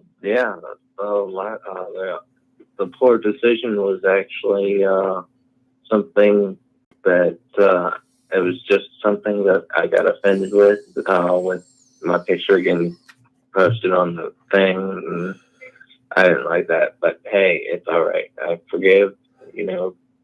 And God tells you got to forgive, and I forgive y'all for that. And I was actually kind of saying that I enjoy hearing and listening into the podcast. I tell you that. And but there's one thing I got to tell you is if I come back, the fireman's gone. You got a new character in me. Okay, well, fireman, I guess I'm going to take this opportunity as we look forward to the Snippets of Truth. And I do have some bad news, guys. It sounds like Aria Blake is dealing with a bit of an emergency. It sounds like she's going to have to end up taking one of her pets to the emergency room. So we may not get her tonight. She may be available within the next couple of minutes, but we're not going to give you a 5-minute interview. Excuse me. We're going to get her on and we're going to reschedule her. So hang in there, guys. Don't feel bad. It'll happen. Just bear with us. But Fireman, I just want to be 100% sincere with you. Both in the fantasy wrestling business and the professional wrestling business, there are two things over anything else that I think will allow you to either be successful in the business or to be a huge failure. And these are two things: honesty and work ethic. Honesty and work ethic. And work ethic. From a board of directors standpoint, I would have to say that I think you haven't been 100% honest with the FWC universe. You're new, or you were new, I should say, and you refuse to listen to the counsel of people who knew what you needed to do and who wanted to help you do what you wanted to do. Okay? So when you ignore the counsel of people that are more experienced than you, that shows arrogance, okay, or stupidity. I'll let the fans decide which of the two they think you chose. I'm going to go ahead and say, in my mind, that maybe it's just a little bit of arrogance. You're a young guy with a lot of talent, but you had guys like Marcus Mayhem on the red brand. You had guys like Curtis Black on the blue brand. And then I personally reach out to you and try to explain to you, hey, bro, slow the F down. You're going too fast. You're doing too much at the same time. You're juggling more balls than your chins can handle. But you didn't listen. So then you proceeded to try to challenge the highest level, the very best in the game. And as much as I hate this individual, when you start speaking negatively on La Familia, when you start speaking negatively on Nightmare Jones, when you start speaking negatively on El Mataratas, there are consequences for that. And even I, as a board of directors member, can recognize that. And you should have, and you would have if you would listen to the veterans in the FWWC, but you chose not to. And then in regards to number two, let's just be honest. You weren't necessarily the most entertaining guy to ever appear in the FWWC. So I'm going to say this to you and everybody else that's watching the Wrestle Talk podcast for episode 263. If you always wanted to be a pro wrestler and never could, whether it be for finances, physical limitations, or just other circumstances, the FWWC is the place to be. You can be a wrestler, you can be a champion, you can be the very, very best without actually having to step foot inside the ring. WrestleTalkPodcast.com, slide over to the FWWC tab to join the group. But I'm telling you, it changed my life, and the FWWC is a big part of the reason that I'm even a part of the Wrestle Talk podcast. So if you think you're too good to listen to your veterans, okay, and you're too arrogant to recognize that you're new here and that you need some seasoning, this sort of thing is going to happen to you. Fireman, I do hope the very best for you in the future, but I got to be honest with you, man. You got to be willing to listen to the higher power. And if you're not willing to do that, no matter how earnest your efforts are, sir, you're going to fall short. You're going to fall short of glory. You're going to fall short of grace. You're going to fall short of repentance. You're going to fall short of true wisdom. And you know what? I'm not the man to speak on that kind of stuff, but there is a guy, a Jonesy, who can speak on this stuff because he is knee deep in the truth. He's a guy that's knee deep in what you need to hear. And that's the one and only Big Daddy P. So do me a favor, intern Timmy, and hit the music as Nightmare Jones and the Night Owl welcome in once again the one and only Big Daddy P for tonight's edition of the Snippets of Truth. Intern Timmy, hit the music.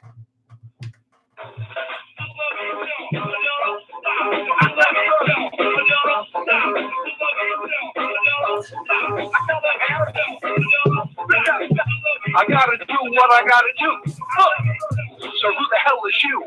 You tell me how my soul is wrong, you don't know. Lay out and let the daddy go. Give me my reps about stealing, but it's about feeling. Sometimes truth revealing, but you know how I flow in the proper review. I gotta do what I gotta do.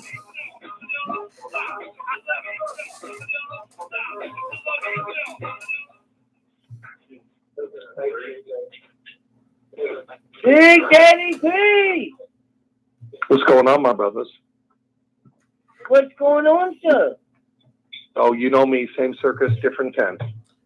Now, Big Daddy P, right off the bat, I got a question for you.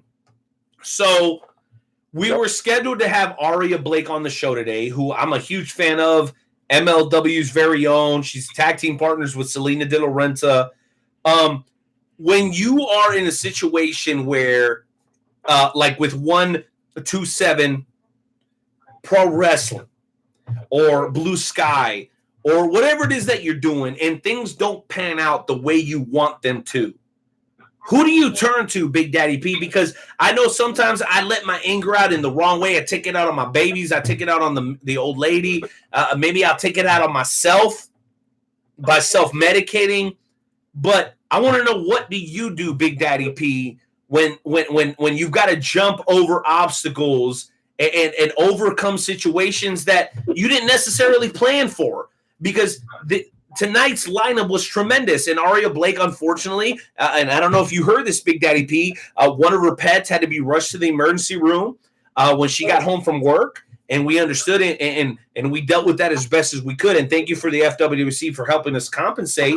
But what do you do when you find yourself in situations like that, Big Daddy P? I remember 1 Thessalonians 4:11 that says, make it your ambition to live a quiet life, mind your own business, and work with your hands as I've commanded you. It's God's business. He sets things in motion. He stops things. So I don't really worry. I had a situation just yesterday that, really kind of just threw me. But I realized something, that it's none of my business. My business, my time, my money, all the things that I say are mine aren't mine, they're his. And either he is God or he's not. So I turn to him, and I trust that he knows what's best. And I proceed forward, and I do the best I can with what I have. I was just reminded at the church tonight that the Apostle Paul said, don't look back, look forward. Yes, you might have had a lot of mistakes. Yes, you might have a lot of issues. But don't bring them to the future. If you're walking on the street and you look to your left or you look down at your phone and you're not looking ahead, what happens? You walk into something. So the greatest thing, one of the greatest lessons I've ever learned, guys, is that if yesterday is history and tomorrow is a mystery, today is the present, it's a gift. So I need to recognize and trust that God's got it. And if I don't, then he's going to allow me to continue forward until I learn it, that he is God and he's in control. Wow. Thank you for that. Those snippets of truth, Big Daddy P. I know that a little bit earlier today, you were emailed or messaged or something in regards to kind of a prayer request. Maverick, who's a former NWL superstar and St. Louis champion, a guy who trained down in TWA, the Texas Wrestling Academy, who's owned by Shawn Michaels and run by Rudy Gonzalez, was dealing with a situation with his mother. So I know we got a prayer request there. Mm-hmm. Can you do us a favor, man, and include him in your prayers, and for anybody else who, potentially could need a little bit of grace, a little bit of God's leniency in their life right now? Of course, and I also want to do something that I really haven't done on this show before. Yeah. But I actually have a personal praise report. And that is on my daughter. She made it to ETSU, which is East Tennessee, Knoxville, in a nursing program. So wrestlers, if you happen to be in Knoxville and you end up getting hurt and someday you got a girl named Carolyn who's working on you, that's my baby and you're in good hands. So that's awesome. Love to hear that. That's very encouraging, Big Daddy P. She's the first one to get to a college like that. It's crazy. You know what? Because my 16-year-old is starting to get shout out to Dwayne Gilbert. I loved your Aaron's commercial, dude. I cannot wait to have you back on the show. Shout out, ladies and gentlemen, to a future WWE Hall of Famer, Dwayne Gill, a.k.a. Gilbert, for tuning in tonight, man. We love you, brother. Thank you for being here. Please continue on, Big Daddy P.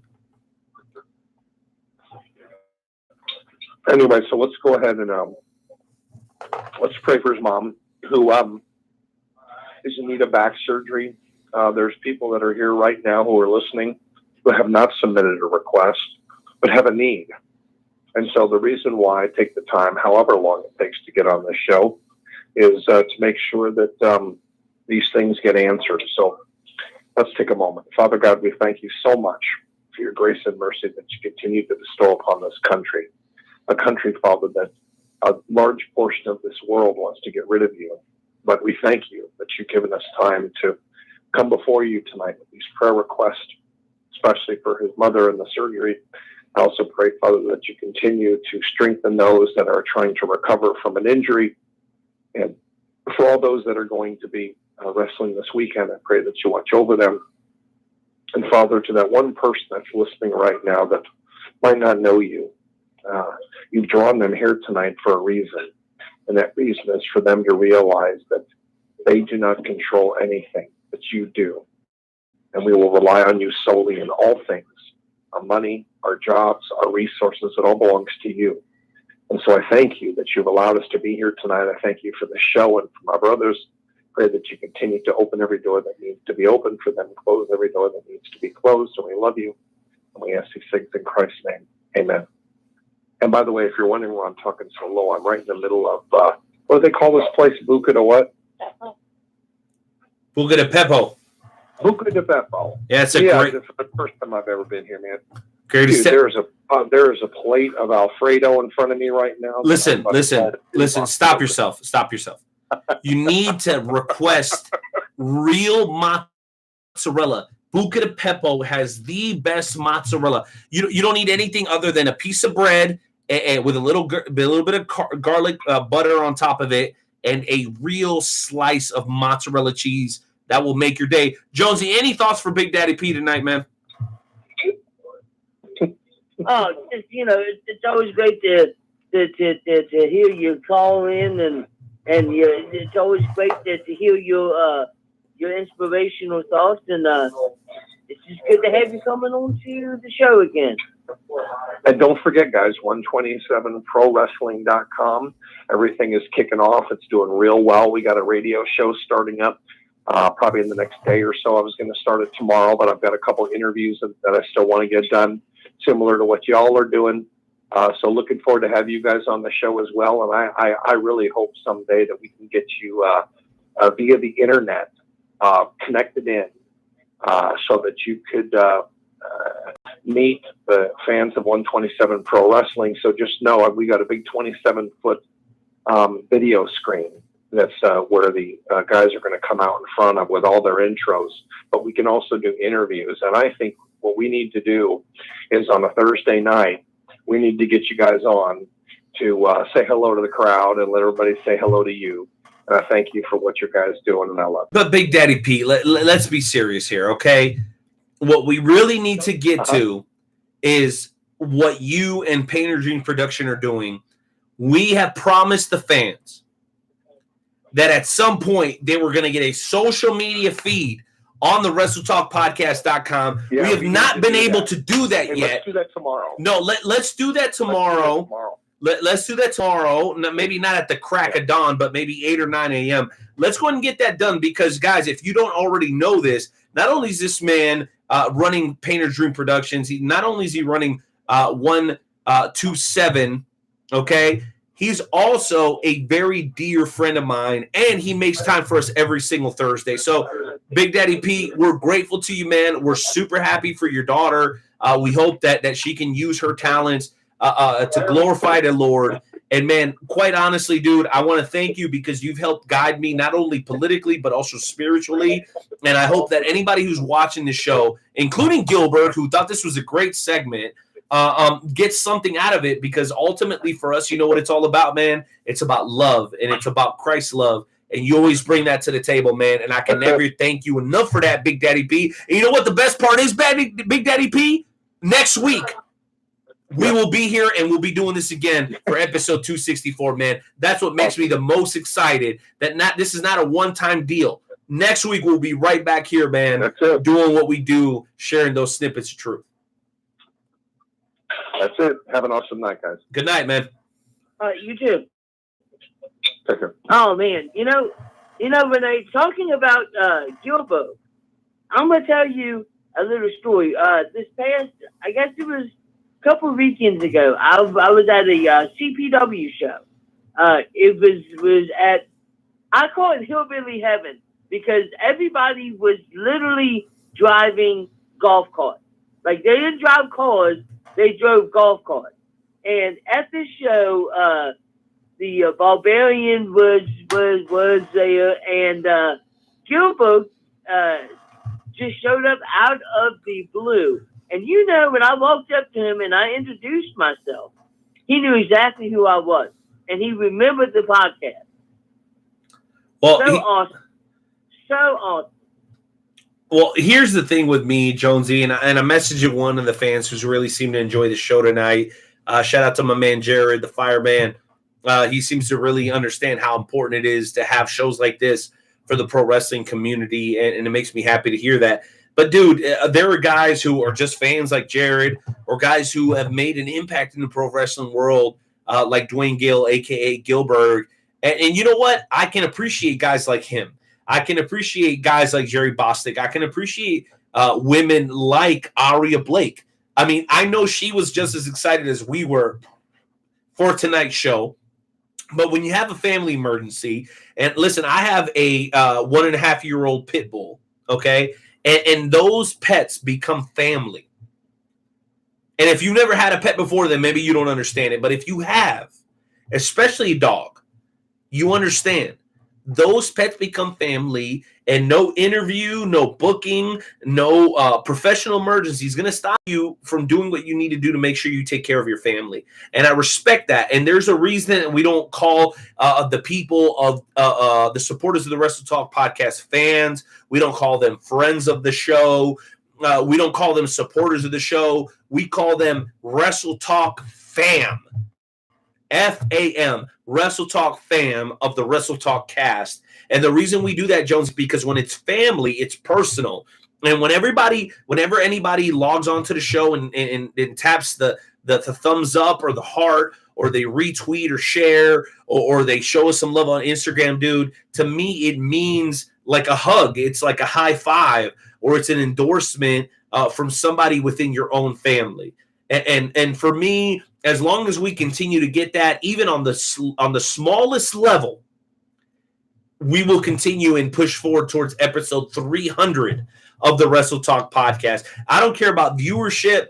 Yes, it'd be great to get over 1,000 views on every Facebook video. It'd be great to get over 100 views on every YouTube video. But as long as there's like a handful of people that are like, yo, your show is the shit. We love you. You guys are so genuine. You're so funny. We enjoy what you do. It makes my week better. We will continue to do this show. And guess what? We're going to reschedule Aria Blake. And Jonesy, I'm going to go ahead and let you do it to him. Can you tell people what's coming up next week on the Wrestle Talk podcast with Joe and Renee, episode 264? Because we have a lineup that is going to blow your guys' socks off. And if it falls apart, that's fine, because we'll call Aria and she'll be available. It's going to be a great show. Jonesy, I'm going to go ahead and allow you to pull that schedule up for next week, because we came off Tom Pritchard last week, Jerry Bostic in the FWWC this week, and next week we're going to assuredly continue to kill shit Jonesy, break it down for the people, baby. What do we got coming up next week on the Wrestle Talk podcast? Oh, my goodness. Next week, we have 3 guests for next week. We have the High Spot. We're going to be joined by whoever wins the Dynamo Pros Riot on the River. So that's going to be amazing. So whoever wins that is coming onto the podcast. Then we have Luchador Serpentine from Women of Wrestling, which is going to be absolutely amazing. They're about ready to start their second season. And if that's not enough, then we also have Fred Yehai coming on. No. It's Fred Yehai. You know why his name is Fred Yehai? You know why his name is Fred Yehai, Jonesy? And by the way, you used to have the WWN network paid. I don't know why you don't know this. Dude, this dude is 5'9", and he is the baddest 5'9" MFer on the planet. Fred, about yay high, will beat the shit out of your 6'4", 260-pound heavyweight champion. I don't care what part of the country you're in. He fell just a frog's hair short of defeating Jeremy Wyatt for the Gayweight Heritage Championship for Journey Pro. And let me tell you something, Fred Yehai is a guy that you're definitely going to want to tune into next week, guys. Wow. Crazy stuff. It's going to be amazing. Next week's show is going to be on fire, Jonesy. And I'll tell you what, we didn't have the opportunity to do the game show challenge tonight. But that's okay because we'll save it for next week. And we promise you guys one other thing. When it comes to covering the world of professional wrestling on the highest level, the Wrestle Talk podcast is the place to be. Thank you, Peggy. Thank you, Mike. Thank you, Dwayne. Thank you, Susie. Thank you, Campbell. Thank you, John. Thank you, Chad. Thank you. Who else is on here? Okay, a lot of Chad and Susie. Okay, Primo, Matt, Dustin, Lori, Elvia, and the Bulls Wrestling Club. Shout out to you guys. You guys were supporting us big time during the show. Ultimately, here's what it comes down to as we close out 263. Pro wrestling is something that has made a difference in my life. It's made a difference in Joe's life. And hopefully it makes a difference in your life because work, family, your religious responsibilities, and your health are all priorities. No doubt about it. Those are the most important things in your life. But whenever you can, make sure that you feed what your passion is. And for us, Jonesy, I know you agree with this, it's professional wrestling. All we want to do is contribute. All we want to do is help make things better. And hopefully we do that every single time we do a podcast here on the Wrestle Talk podcast, man. I'm just so honored to be a part of it. I'm grateful for everybody who's contributed to anything that we've ever done over these episodes. And hopefully, man, like I said before, we can keep working our asses off and getting that same kind of support as we work our way towards episode 300 of the Wrestle Talk podcast with Joe and Renee. Jonesy, why don't you go ahead and close this out as we cue up some music to close today's show? Absolutely. Just thank you guys for supporting us. Thank you guys for listening to us. We wouldn't be here without you. It's been absolutely amazing. Episode 263 is in the books. Next week, episode 264. Let's get it. Here we go. What? Joe, wait. Yes? Wait just a minute. Give them just one more time the lineup for next week's show so they know what they're missing. If they don't, hit us with the email address. We've not had one person tonight send us their email address. Guys, you're going to get posters, you're going to get the press release, and you're going to get first dibs on anything free that we ever give away here on the Wrestle Talk podcast. Share your email address with us, and make sure to show love to KCK Dental Professionals, Midwest Elite Wrestling, The Conspiracy Farm, Rathbones Engraving, Esports in Shawnee, Kansas, and of course, Talking Dynasty on SoundCloud. If you guys send us your email address, you're going to get all that information, get your first opportunity to win any prizes from the Wrestle Talk podcast. Ladies and gentlemen, we're going to go ahead and close it out tonight. Nightmare Jones, the Night Owl, signing off. We will catch you guys next week at www.wrestletalkpodcast.com.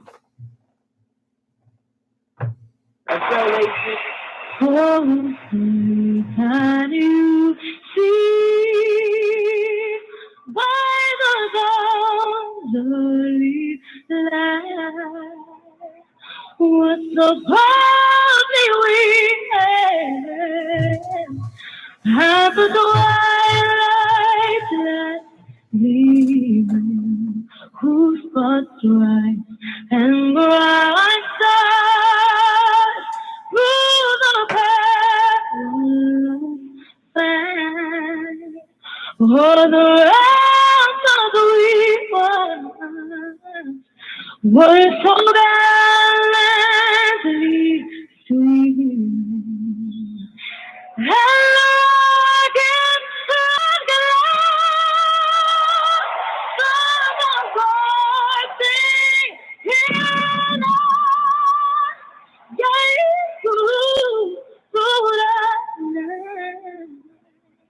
that our flag was still there. Oh, say that something more than light and way. More than love of the green. Oh, love.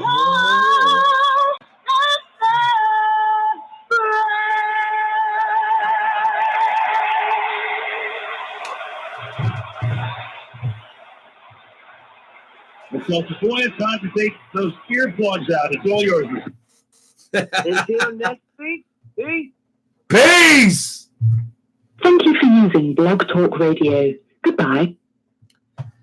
YouTube, Facebook, thank you for being here. The official broadcast is over. And I just want to say this to you guys. As a man that was not born in this country, I don't take any of the liberties or privileges or rights that I have as an American for granted. I am an American citizen. I have been since I was 15 years old. And you know what? Being here is a privilege. This privilege should not be given away or underappreciated. If you're an American, everything you do, just recognize that it's for the greater good.